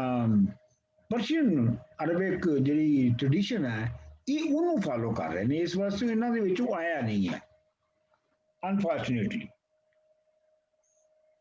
ਡਾਕਟਰ ਸਾਹਿਬ ਕਿਸੇ ਹੋਰ ਨੇ ਸਵਾਲ ਤੇ ਨਹੀਂ ਕਰਨਾ, ਕੋਈ ਕਰ ਲੈ, ਨਹੀਂ ਤੇ ਮੇਰਾ ਇੱਕ ਸਵਾਲ ਹੈ ਜੀ। ਡਾਕਟਰ ਸਾਹਿਬ ਇਹ ਬਹੁਤ ਸਾਰੇ ਲੋਕੀ ਇਹ ਜਿਹੜੇ ਤੁਸੀਂ ਮੇਨ ਮੁੱਢਲਾ ਫਰਕ ਦੱਸਿਆ, ਯਾਨੀ ਇਹ ਤੰਤਰ ਇਹ ਈਸਟਰਨ ਜਿਹਨੂੰ ਫਿਲਾਸਫੀ ਦੇ ਅੰਦਰ ਸਕੂਲ ਆਫ ਥਾਟ ਕਹਿੰਦੇ ਨੇ, ਦੂਜਾ ਵੈਸਟਰਨ ਹੈ ਜਿਹਦੇ ਅੰਦਰ ਸਕੂਲ ਆਫ ਥਾਟ ਹੈ। ਤੇ ਇਹ ਜਿਹੜਾ ਵੈਸਟਰਨ ਲੋਕੀ ਨੇ ਉਹ ਕ੍ਰਿਟਿਸਿਜ਼ਮ ਇਹ ਕਰਦੇ ਨੇ ਈਸਟਰਨ ਸਕੂਲ ਆਫ ਥਾਟ, ਜਿਹੜਾ ਮੈਂ ਸੁਣਿਆ, ਉਹ ਕਹਿੰਦੇ ਨੇ ਕਿ ਕਾਇਨਾਤ ਦੀ ਹਰ ਸ਼ੈ ਦੇ ਅੰਦਰ ਇੱਕ ਪਰਸਨੈਲਿਟੀ ਹੈ, ਮੈਂ ਇੱਕ ਹੋਂਦ ਹੈ, ਠੀਕ ਹੈ। ਜਿਸ ਤਰ੍ਹਾਂ ਤੁਸੀਂ ਆਪਣੇ ਆਪ ਨੂੰ ਵੇਖੋ, ਮੈਂ ਆਪਣੇ ਆਪ ਨੂੰ ਵੇਖਦੀ ਹਾਂ, ਮੇਰੇ ਫਿੰਗਰਪ੍ਰਿੰਟਸ ਵੀ ਦੂਜੇ ਇਨਸਾਨਾਂ ਨਾਲ ਨਹੀਂ ਮਿਲਦੇ, ਮਤਲਬ ਇੱਕ ਪਰਸਨੈਲਿਟੀ। ਇਹ ਤੇ ਲੋਕੀ ਜਿਹੜਾ ਸਾਡਾ ਈਸਟਰਨ ਫਲਸਫਾ ਹੈ ਉਹ ਤੇ ਕਹਿੰਦਾ ਨਾ ਕਿ ਇੱਕ ਜਿਸ ਤਰ੍ਹਾਂ ਤੁਸੀਂ ਮੈਂ ਜਿਹੜੀ ਤੁਹਾਡੀ ਸੌਰੀ ਜਿਸ ਨਹੀਂ ਗੱਲ ਸੁਣੋ, ਮੈਂ ਜਿਸ ਤਰ੍ਹਾਂ ਜੀ ਮੈਂ ਤੁਹਾਡੇ ਜਿਸ ਪ੍ਰੈਮਿਸਿਸ ਤੇ ਤੁਸੀਂ ਗੱਲ ਕਰ ਰਹੇ ਹੋ ਮੈਂ ਉਸ ਪ੍ਰੈਮਿਸਿਸ ਦੇ ਨਾਲ ਐਗਰੀ ਨਹੀਂ ਕਰਦਾ। देयर इज नो ईस्टर्न और वेस्टर्न फिलॉसफी। पहली गल ਜਿਹੜੀ ਕਦੀਮ ਯੂਨਾਨੀ ਫਲਸਫਾ ਹੈ ਸ਼ੁਰੂ ਦਾ ਉਹ ਉਵੇਂ ਮਟੀਰੀਅਲਿਸਟਿਕ ਹੈ ਜਿਵੇਂ ਹੜੱਪੇ ਸਿਵਲਾਈਜੇਸ਼ਨ ਦਾ ਸੀ। ਇਹ ਮੈਂ ਤੁਹਾਨੂੰ ਬਹੁਤ ਸਾਰੇ ਫਿਲਾਸਫਰ ਜਿਹੜੀ ਤੁਸੀਂ ਫਿਲਾਸਫੀ ਦੀ ਕਲਾਸ ਪਤਾ ਨਹੀਂ ਹੋ ਕਿ ਨਹੀਂ ਹੋ, ਉਹਦੇ ਵਿੱਚ ਅਸੀਂ ਬਹੁਤ ਡਿਸਕਸ ਕੀਤੇ ਨੇ ਉਹ ਫਲਸਫੇ। ਪਰ I agree with you. Okay, I take back that. ਸੁਣੋ ਨਾ ਗੱਲ। ਉਸ ਤੋਂ ਬਾਅਦ ਫਿਰ ਜਦੋਂ ਜਿਹੜਾ ਬਕਾਇਦਾ ਫਲਸਫਾ ਵੀ ਵੈਸਟਰਨ ਫਲਸਫਾ ਜਿਵੇਂ ਇਵਾਲਵ ਵੀ ਹੁੰਦਾ ਹੈ ਤੇ ਉਹਦੇ ਵਿੱਚ ਮਿਸਾਲ ਦੇ ਤੌਰ ਤੇ ਜਿਹੜਾ ਸਪੀਨੋਜ਼ਾ ਹੈ, ਸਪੀਨੋਜ਼ਾ ਦੀ ਜਿਹੜੀ ਯੂਨੀਵਰਸਲਿਜ਼ਮ ਹੈ, ਜਿਹੜੀ ਉਹਦੀ ਵਾਹਦਤ ਦਾ ਜਿਹੜਾ ਤਸੱਵਰ ਹੈ ਉਹ ਤਕਰੀਬਨ ਉਹੋ ਹੀ ਹੈ ਜਿਹੜਾ ਸੰਖਿਆ ਔਰ ਯੋਗ ਦੇ ਵਿੱਚ ਹੈ। ਐਗਜ਼ੈਕਟਲੀ ਡਿਟੋ ਹੈ ਕਿ ਤੁਸੀਂ ਇੱਕ ਨੂੰ ਉਠਾ ਕੇ ਦੂਸਰੇ ਨੂੰ ਪੜ੍ਹ ਲਓ ਤਾਂ ਉਹੀ ਇਬਾਰਤ ਹੁੰਦੀ ਹੈ। ਇਸ ਲਈ ਮੈਂ ਤੇ ਈਸਟ ਵੈਸਟ ਦੇ ਵਿੱਚ ਫਰਕ ਹੀ ਨਹੀਂ, ਮੈਂ ਇੰਜ ਡਿਫਰੈਂਸ਼ੀਏਟ ਕਰਕੇ ਉਹਨਾਂ ਨੂੰ ਵੇਖਦਾ ਨਹੀਂ ਹੈ। ਡਾਕਟਰ ਸਾਹਿਬ ਚਲੋ ਇੱਕ ਕ੍ਰਿਟਿਸਿਜ਼ਮ ਜਿਹੜਾ ਤੁਸੀਂ ਤੰਤਰਵਾਦ ਜਾਂ ਉਹ ਨਹੀਂ ਵੇਖਦੇ, ਲੇਕਿਨ ਇੱਕ ਕ੍ਰਿਟਿਸਿਜ਼ਮ ਜਿਹੜਾ ਉਹਨਾਂ ਦਾ ਇਹ ਹੈ ਕਿ ਜਿਹੜੀ ਹਰ ਚੀਜ਼ ਦੀ ਪਰਸਨੈਲਿਟੀ ਹੈ, ਜਿਹੜੀ ਹਰ ਚੀਜ਼ ਦੇ ਅੰਦਰ ਇੱਕ ਇੰਡੀਵਿਜੂਅਲ ਸੈਲਫ ਹੈ, ਉਹਦੀ ਜਿਹੜੀ ਕ੍ਰੀਏਟਿੰਗ ਸੋਰਸ ਹੈ ਉਹਦੀ, ਠੀਕ ਹੈ, ਉਹਦੀ ਜਿਹੜੀ ਸੋਰਸ ਹੈ ਕਿਸ ਤਰ੍ਹਾਂ ਸੌਰੀ ਡਾਕਟਰ ਕਿਸ ਤਰ੍ਹਾਂ ਹੋ ਸਕਦਾ ਹੈ ਕਿ ਉਹਦੀ ਪਰਸਨੈਲਿਟੀ ਨਾ ਹੋ? ਨਹੀਂ ਬੀਬੀ, ਇਹ ਜਿਹੜੇ ਸਾਰੇ ਫਲਸਫੇ ਨੇ ਜਿਨ੍ਹਾਂ ਦੀ ਤੁਸੀਂ ਗੱਲ ਕਰ ਰਹੇ ਹੋ, ਇੰਡੀਵਿਜੂਅਲਿਜ਼ਮ ਜਿਹੜਾ ਹੈ ਐਸੈਂਸ਼ੀਅਲੀ ਉਹ ਕੈਪੀਟਲਿਸਟ ਔਰ ਇੰਡਸਟਰੀਅਲ ਦੌਰ ਦੀ ਪੈਦਾਵਾਰ ਹੈ। ਇੰਡੀਵਿਜੂਅਲ ਸੋਲ, ਇੰਡੀਵਿਜੂਅਲ ਜਿਹੜਾ ਹੈਗਾ ਉਹ ਉਂਝ ਪਹਿਲੇ ਮੌਜੂਦ ਨਹੀਂ ਸੀ ਹੈਗਾ। ਐਗਰੇਰੀਅਨ ਪੀਰੀਅਡ ਦੇ ਵਿੱਚ ਔਰ ਟ੍ਰਾਈਬਲ ਪੀਰੀਅਡ ਦੇ ਵਿੱਚ ਜਿਹੜੀ ਆਇਡੈਂਟੀਟੀ ਸੀ ਬੰਦੇ ਦੀ, ਉਹ ਆਪਣੀ ਜ਼ਾਤ, ਬਰਾਦਰੀ, ਪਿੰਡ, ਇਲਾਕੇ ਉਹਨਾਂ ਦੇ ਨਾਲ ਜੁੜੀ ਹੋਈ ਸੀ। ਸੌਰੀ ਡਾਕਟਰ, ਮੈਂ ਆਪਣਾ ਸਵਾਲ ਨਹੀਂ ਸਮਝਾ ਪਾ ਰਹੀ, ਮੈਂ ਇੰਡੀਵਿਜੂਅਲਿਜ਼ਮ ਦੀ ਗੱਲ ਨਹੀਂ ਕੀਤੀ। ਇਹ ਬਹੁਤ ਲੰਮੀ ਬਹਿਸ ਹੈ, ਤੁਸੀਂ ਵੱਖਰੀ ਕਰ ਲਾਂਗੇ ਇਹਨੂੰ। ਤੁਸੀਂ ਹੁਣ ਹਾਂਜੀ ਇਹ ਬਹੁਤਾ ਲੰਮੀ ਬਹਿਸ ਹੈ। ਅੱਛਾ ਸਰ, ਤੁਸੀਂ ਜਦੋਂ ਚਾਈਨਾ ਦੀ ਜਿਹੜੀ ਤੁਸੀਂ ਐਗਜ਼ਾਮਪਲ ਦਿੱਤੀ ਸੀ ਕਿ ਇਨਵੈਂਸ਼ਨ ਵਗੈਰਾ ਬੜੀ ਐਡਵਾਂਸ ਇੱਕ ਸੋਸਾਇਟੀ ਸੀ, ਔਰ ਤੁਸੀਂ ਕਹਿ ਰਹੇ ਸੀ ਕਿ ਪੰਜਾਬ ਵਿੱਚ ਵੀ ਇਹ ਚੀਜ਼ ਕਾਫੀ ਹੱਦ ਤੱਕ, ਤੇ ਚਾਈਨਾ ਨੇ ਫਿਰ ਕਮ ਬੈਕ ਕੀਤਾ ਹੈ ਤਕਰੀਬਨ 300 ਸਾਲ ਤੋਂ ਬਾਅਦ। ਤੇ what is holding Punjab back, I mean as for as ਜੋ ਚਾਈਨਾ ਵਾਲੀ ਜਿਹੜੀ ਗਲੋਰੀ ਹੈ ਉਹ ਪੰਜਾਬ ਨੂੰ ਕਿਉਂ ਮਤਲਬ ਨਹੀਂ ਮਿਲ ਰਹੀ ਹੈ? ਇਸ ਤਰ੍ਹਾਂ ਦੀ ਗੱਲ ਪਤਾ ਨਹੀਂ ਇਹ ਤਾਰੀਖ ਦੇ ਵਿੱਚ ਕਿਹੜੀ ਚੀਜ਼ ਕਦੋਂ ਵਾਪਸ ਆਉਂਦੀ ਹੈ, ਇਹਦੇ ਬਾਰੇ ਚ ਕੁਝ ਦੱਸਣਾ ਮੁਸ਼ਕਿਲ ਹੈ। ਮਤਲਬ ਇੱਕ ਚੀਜ਼ ਕਹੀ ਜਾ ਸਕਦੀ ਹੈ ਜੀ, ਉਸ ਵਕਤ ਦੇ ਜਿਹੜੇ ਚਾਈਨਾ ਦੇ ਲੋਕ ਸਨ ਉਹਨਾਂ ਨੂੰ ਉਸ ਤਰ੍ਹਾਂ ਕ੍ਰਸ਼ ਬਾਹਰ ਵਾਲਿਆਂ ਨੇ ਜ਼ਰੂਰ ਕੀਤਾ ਹੈ, ਲੇਕਿਨ ਇਸ ਸੋਸਾਇਟੀ ਦੇ ਅੰਦਰ ਵਾਲਿਆਂ ਨੇ ਕ੍ਰਸ਼ ਨਹੀਂ ਕੀਤਾ ਉਤਨਾ। ਉਹ ਲੋਕਾਂ ਨੇ ਜਿਹੜਾ ਉਸ ਫਲਸਫੇ ਚ, ਜਦੋਂ ਕਿ ਸਾਡੇ ਲੋਕਾਂ ਨੂੰ ਉਹ ਜਿਹੜੇ ਸਨ ਸਾਡੇ ਹੜੱਪਣ ਸਨ, ਉਹਨਾਂ ਤੋਂ ਕ੍ਰਸ਼ ਕਰਕੇ ਕੁਝ ਨੂੰ ਪੁਸ਼ ਕਰ ਦਿੱਤਾ ਗਿਆ, ਕੁਝ ਬਿਲਕੁਲ ਹੀ ਥੱਲੇ ਜ਼ਾਤਾਂ 'ਚ ਕਨਵਰਟ ਕਰ ਦਿੱਤੇ, ਬ੍ਰਾਹਮਣ ਨੇ ਸਾਰਾ ਕੰਟਰੋਲ ਕਰ ਲਿਆ ਸੋਸਾਇਟੀ ਦਾ। ਇਹ ਵੀ ਇੱਕ effect ਹੈ ਜਾਂ ਨਹੀਂ? ਇਹ ਵੀ ਇੱਕ ਬਹੁਤ ਵੱਡਾ ਡਿਸਟਿੰਕਸ਼ਨ ਹੈਗੀ ਹੈ ਚਾਈਨੀਜ਼ ਸੁਸਾਇਟੀ ਦੇ ਵਿੱਚ ਔਰ ਇੱਥੇ, ਕਿ ਇੱਥੇ ਦੋ ਤਰ੍ਹਾਂ ਦੇ ਲੋਕਾਂ, ਇੱਕ ਗਾਲਬ ਤੇ ਇੱਕ ਮਗਲੂਬ ਹੋ ਗਏ। ਇਨ ਚਾਈਨੀਜ਼ ਸੁਸਾਇਟੀ ਦੇ ਵਿੱਚ ਇੰਜ ਨਹੀਂ ਸੀ ਹੋਇਆ। ਚਾਈਨੀਜ਼ ਸੁਸਾਇਟੀ ਕਾਫੀ ਹੱਦ ਤੱਕ ਹੋਮੋਜੀਨਿਕ ਰਹੀ ਹੈ। ਤੇ ਲੇਕਿਨ ਦੂਜੀ ਜਿਹੜੀ ਮੈਂ ਤੁਹਾਨੂੰ ਗੱਲ ਅਰਜ਼ ਕਰਾਂਗਾ ਉਹ ਇਹ ਹੈ ਕਿ ਤਾਰੀਖ ਦੇ ਵਿੱਚ ਕਿਹੜਾ ਸਾਈਕਲ ਕਿਦੋਂ ਪੂਰਾ ਹੁੰਦਾ ਹੈ ਔਰ ਉਹ ਸਾਈਕਲ ਟਰਨ ਅਰਾਊਂਡ ਹੋ ਕੇ ਕਿਦੋਂ ਉੱਤੇ ਜਾਂਦਾ ਹੈ, ਇਹ ਤੁਸੀਂ ਦੱਸ ਨਹੀਂ ਸਕਦੇ। ਮੈਂ ਅਲਬੱਤਾ ਇਹ ਕਹਿ ਸਕਦਾ ਹੈ ਕਿ ਹਿਸਟਰੀ ਦੇ ਵਿੱਚ, ਫਿਊਚਰ ਦੇ ਵਿੱਚ ਐਸਾ ਪੀਰੀਅਡ ਆਵੇਗਾ ਜੋ ਕਿ ਪੰਜਾਬ ਜਿਹੜਾ ਹੈ ਉਹ ਦੁਬਾਰਾ ਅਮਰਜ ਕਰਕੇ ਤੇ ਉਹ ਉਸ ਆਪਣੀ ਪੁਰਾਣੀ ਥਾਂ ਤੇ ਪਹੁੰਚੇਗਾ। ਜਮੀਲ ਸਾਹਿਬ ਮਾਈਕ ਬੰਦ ਕਰ ਦਿਓ ਜੀ। ਲੇਕਿਨ ਕਿਦੋਂ ਪਹੁੰਚੇਗਾ ਉਹਨੂੰ 500 ਸਾਲ ਲੱਗਦੇ ਨੇ, 300 ਸਾਲ ਲੱਗਦੇ ਨੇ, 1000 ਸਾਲ ਲੱਗਦਾ, that nobody can tell. That is true. That is true. ਅੱਛਾ ਜੀ, ਇਹ ਆਪਣਾ ਡਾਕਟਰ ਸਾਹਿਬ ਇਹ ਯੂਨਾਨੀ ਫਲਸਫੇ ਦੇ ਵਿੱਚ ਤੇ ਇੱਥੋਂ ਦੇ ਹੜੱਪਨ ਫਲਸਫੇ ਦੇ ਵਿੱਚ ਜਿਵੇਂ ਤੁਸੀਂ ਦੱਸਿਆ ਸਾਂਝ ਵਾਕਈ ਬਹੁਤ ਜ਼ਿਆਦਾ ਪਾਈ ਜਾਂਦੀ, ਖਾਸ ਤੌਰ ਤੇ ਦੇਵਤਾਵਾਂ ਤੇ ਇਨਸਾਨਾਂ ਦਾ ਤਾਲੁਕ ਬੜਾ ਕਰੀਬੀ ਸੀ। ਤੇ ਇਹ ਜਿਹੜੀ ਸਾਂਝ ਇਹਨਾਂ ਦੋਵਾਂ ਦੇ ਵਿੱਚ ਪਾਈ ਜਾਂਦੀ ਹੈ, ਇਹਨਾਂ ਦੇ ਆਪਸ ਦਾ ਵੀ ਕੋਈ ਉਸ ਵੇਲੇ ਤਾਲੁਕ ਹੈ ਸੀ ਜਾਂ ਇਹਨਾਂ ਦੋਵਾਂ ਦੇ ਇੰਡੀਪੈਂਡੈਂਟਲੀ ਜੋ ਫੈਕਟਰ ਸਨ ਜਿਨ੍ਹਾਂ ਨੇ ਇਹਨਾਂ ਫਲਸਫਿਆਂ ਨੂੰ ਜਨਮ ਦਿੱਤਾ ਉਹ ਮਿਲਦੇ ਸਨ ਆਪਸ ਵਿੱਚ? ਬਿਲਕੁਲ ਫੈਕਟਰ ਸਨ। ਅੱਛਾ, ਫੈਕਟਰਸ। ਉਹਨਾਂ ਫੈਕਟਰਾਂ ਨੇ ਉਸ ਤਰ੍ਹਾਂ ਦੇ ਫਲਸਫੇ ਚੀਨ 'ਚ ਪੈਦਾ ਕੀਤੇ ਜਿਵੇਂ ਤਾਓਇਜ਼ਮ ਸੀ, ਉਹਨਾਂ ਫੈਕਟਰਾਂ ਦੇ ਵਿੱਚ ਹੀ ਉਸ ਤਰ੍ਹਾਂ ਦੇ ਫਲਸਫੇ ਪੈਦਾ ਹੋਏ ਜਿਵੇਂ ਯੂਨਾਨ 'ਚ ਹੋਏ, ਤੇ ਉਹਨਾਂ ਫੈਕਟਰਾਂ ਦੇ ਤਹਿਤ ਹੀ ਉਹੋ ਜਿਹੇ ਫਲਸਫੇ ਜਿਹੜੇ ਨੇ ਉਹ ਪੰਜਾਬ ਵਿੱਚ ਪੈਦਾ ਹੋਏ। ਤੰਤਰਵਾਦ, ਹਾਂਜੀ, ਜਿਹੜੇ ਵੀ ਹੋਏ, ਇਹਨਾਂ ਦੇ ਦਰਮਿਆਨ ਸਾਂਝ ਇਹ ਹੈਗੀ ਹੈ ਕਿ ਹਾਲਾਤ ਕਿਉਂਕਿ ਗਰਾਊਂਡ ਰਿਐਲਿਟੀਜ਼ ਇੱਕ ਜਿਹੀਆਂ ਸਨ ਤੇ ਇਸ ਵਾਸਤੇ ਉਹਨਾਂ ਉੱਤੇ ਜਿਹੜੀ ਵਿਚਾਰਧਾਰਾ ਉਸ ਵੇਲੇ ਬਣੀ ਉਹ ਵੀ ਤਕਰੀਬਨ ਇੱਕੋ ਜਿਹੀ ਸੀਗੀ। ਠੀਕ ਹੈ, ਹੁਣ ਦੇਖੋ, ਅੱਛਾ ਚਲੋ ਖੈਰ ਮਤਲਬ ਲੰਮੀ ਬਹਿਸ ਹੋ ਜਾਏਗੀ, ਮੈਂ ਇਸ ਵਾਸਤੇ ਹਾਂ ਬਿਲਕੁਲ ਠੀਕ ਹੈ, ਤੁਸੀਂ ਸਹੀ ਕਹਿ ਰਹੇ ਹੋ। ਔਰ ਜਿਹੜਾ ਹਾਂਜੀ ਡਾਕਟਰ ਸਾਹਿਬ ਨੈਕਸਟ ਜਿਹੜੀ ਕਲਾਸ ਸਾਡੀ ਹੋਏਗੀ ਸੰਡੇ ਨੂੰ ਤੇ ਉਹ ਸਾਡੀ ਕਲਾਸੀਕਲ ਪੋਇਟਸ ਦੀ ਹੋਏਗੀ? ਨਹੀਂ, ਨੈਕਸਟ ਸੰਡੇ ਨੂੰ ਜਿਹੜਾ ਉਹ ਛੁੱਟੀ ਹੈ। ਓਕੇ, ਠੀਕ ਹੈ। ਹੁਣ ਜਿਹੜੀ ਕਲਾਸ ਹੈ ਉਹ ਹੋਏਗੀ 18 ਤਾਰੀਖ ਨੂੰ, ਅਗਲੇ ਸਮੈਸਟਰ ਦੀ ਪਹਿਲੀ ਕਲਾਸ ਪੰਜਾਬੀ ਕਲਾਸੀਕਲ ਪੋਇਟਰੀ ਦੀ। ਤੇ ਉਹ ਜਿਹੜਾ ਤੁਹਾਡੇ ਚੋਂ ਰਜਿਸਟਰ ਕਰੇਗਾ ਉਹ ਉਸ ਕਲਾਸ 'ਚ ਆ ਜਾਏਗਾ ਤੇ ਜਿਹੜਾ ਰਜਿਸਟਰ ਨਹੀਂ ਕਰੇਗਾ ਉਹ ਨਹੀਂ ਆਏਗਾ। ਠੀਕ ਹੈ, ਤੇ ਉਹ ਰਜਿਸਟਰ ਕਰਨ ਵਾਸਤੇ ਡਾਕਟਰ ਸਾਹਿਬ ਮੇਰੀ ਬੇਟੀ ਤੇ ਪਾਕਿਸਤਾਨ ਹੈ ਤੇ ਫਿਰ ਮੈਨੂੰ ਤੇ ਰਜਿਸਟਰ ਕਰਨ ਦਾ ਮੈਨੂੰ ਉਹ ਨਹੀਂ ਕੁਝ ਵੀ ਸਿਲਸਿਲਾ ਪਤਾ, ਤੇ ਮੈਂ ਡਾਇਰੈਕਟ ਹੀ ਕੁਝ ਕਰਦਾ ਜਿਸ ਤਰ੍ਹਾਂ ਪਹਿਲੇ ਕੀਤਾ ਸੀ, ਉਹਦੀ ਫੀ ਵਗੈਰਾ।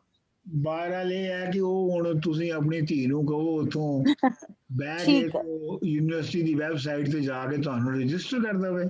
ਓਕੇ ਦੈਟਸ ਫਾਈਨ ਜੀ, ਥੈਂਕ ਯੂ। ਵੈਬਸਾਈਟ ਹੈ ਨਾ, ਹੁਣ ਕੋਈ ਬੰਦਾ ਨਹੀਂ ਇਨਵੋਲਵ ਹੈ, ਉਹ ਤੁਸੀਂ ਵੈਬਸਾਈਟ ਤੇ ਜਾਓ, ਉੱਥੇ ਜਾ ਕੇ ਰਜਿਸਟਰ ਕਰ ਲਓ। ਓਕੇ ਜੀ, ਥੈਂਕ ਯੂ। ਡਾਕਟਰ ਸਾਹਿਬ ਤੁਸੀਂ ਕਹਿ ਰਹੇ ਸੀ ਕਿ ਜਿਹੜਾ ਇਹ ਤੰਤਰਵਾਦ ਜਾਂ ਯੋਗਵਾਦ ਇਹਦੀਆਂ ਚੀਜ਼ਾਂ ਜਿਹੜੀਆਂ ਸ਼ੁਰੂ ਹੋਈਆਂ ਨੇ ਇਹ ਲੋਕਾਂ ਦੇ ਬੇਸਿਕਲੀ ਡਰ ਤੋਂ, ਫਰੋਮ ਦ ਨੈਚੁਰਲ ਡਿਜ਼ਾਸਟਰ ਦੇ ਡਰ ਤੋਂ ਪੈਦਾ ਸ਼ੁਰੂ ਹੋਈਆਂ ਨੇ, ਇਹੀ ਇਹ ਗੱਲ ਠੀਕ ਹੈ? ਹਾਂ, ਬੇਵਸਾਈ ਤੋਂ, ਬੇਵਸਾਈ ਤੋਂ, ਹਾਂ, ਅਨਸਰਟੇਨਿਟੀ ਤੋਂ। ਮੈਂ ਬਸ ਇਹ ਰਿਕੁਐਸਟ ਕਰਾਂਗਾ ਕਿ ਮੇਰਾ ਖਿਆਲ ਹੈ ਉਹ ਜਿਹੜੀ ਅਨਸਰਟੇਨਟੀ ਆ ਔਰ ਬੇਵਸਾਈ ਆ ਟੂ ਸਮ ਐਕਸਟੈਂਟ ਅੱਜ ਦੇ ਦਿਨ ਦੇ ਵਿੱਚ ਵੀ ਮੌਜੂਦ ਹੈ, ਔਰ ਇਸੇ ਕਰਕੇ ਇਹਨਾਂ ਚੀਜ਼ਾਂ ਦੀ ਅਹਿਮੀਅਤ ਅੱਜ ਤੱਕ ਵੀ ਹੈ। ਨਹੀਂ, ਲੇਕਿਨ ਹੁਣ ਜਿਹੜੇ ਪਹਿਲੇ ਵਾਲੀ ਰਿਸੋਰਸਿਸ ਨੇ ਨਾ ਉਹ ਨੈਚੁਰਲ ਫੋਰਸ ਤੋਂ ਵਲਨਰੇਬਲ ਹੈਗੇ। ਡਿਸਟਰੈਕਸ਼ਨ ਹੋ ਰਹੀ ਬੜੀ। ਜਿਹੜੇ ਜਮੀਲ ਸਾਹਿਬ ਆਪਣਾ ਮਾਈਕ ਬੰਦ ਕਰੋ ਜੀ, ਮਿਊਟ ਕਰੋ। ਸਾਹਿਬ ਦੀ ਕਰਨ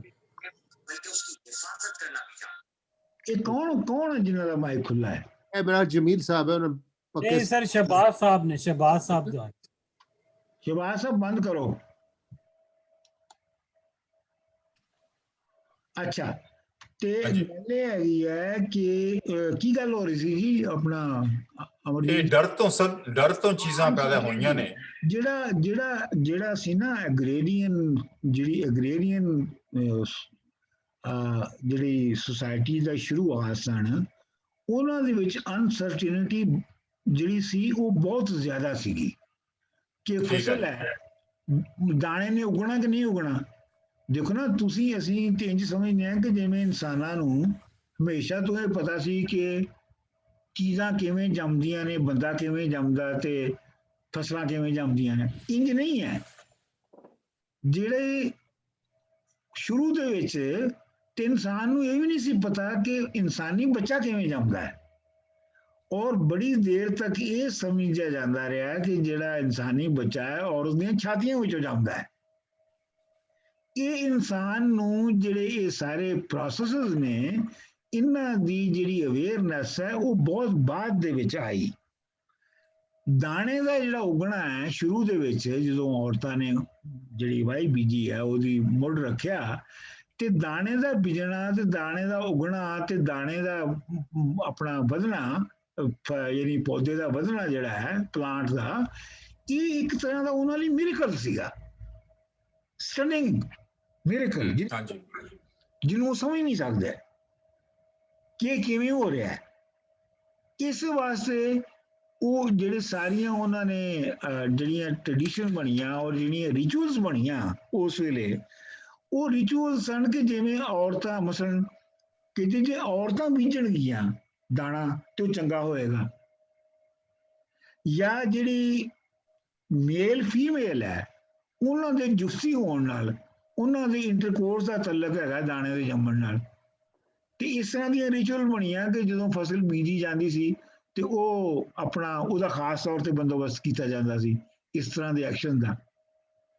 ਕਹਿਣ ਦਾ ਮੇਰਾ ਮਤਲਬ ਇਹ ਹੈ ਕਿ ਇਹ ਜਿਹੜੀ ਅਨਸਰਟੇਨਿਟੀ ਸੀਗੀ, ਉਹਦੇ 'ਚ ਦਾਣੇ ਨੇ ਉਗਣਾ ਨਹੀਂ ਉਗਣਾ, ਉਗ ਪਿਆ, ਬਾਰਿਸ਼ ਨੇ ਕਦੋਂ ਹੋਣਾ ਤੇ ਕਦੋਂ ਨਹੀਂ ਹੋਣਾ, ਬਕਸਰ ਹੋ ਗਈ ਤੇ ਤੁਹਾਡੇ ਭਾਗ ਲੱਗ ਗਏ, ਤੇ ਜੇ ਭੈੜੇ ਵੇਲੇ ਹੋ ਗਈ ਤੁਸੀਂ ਬਰਬਾਦ ਹੋ ਗਏ। ਫੇਰ ਕਾਲ ਪੈ ਜਾਣੇ ਨੇ, ਫੇਰ ਜਨਾਬ ਆਪਣਾ ਤੁਸੀਂ ਸਮਝ ਲਓ ਕਿ ਉਹਦੇ ਹਰ ਕਦਮ ਦੇ ਉੱਤੇ, ਹਰ ਦਿਨ ਦੇ ਉੱਤੇ ਇੱਕ ਅਨਸਰਟੇਨਿਟੀ ਹੈ। ਹੁਣ ਉਸ ਅਨਸਰਟੇਨਿਟੀ ਜਿਹੜੀ ਹੈ ਉਹਨੂੰ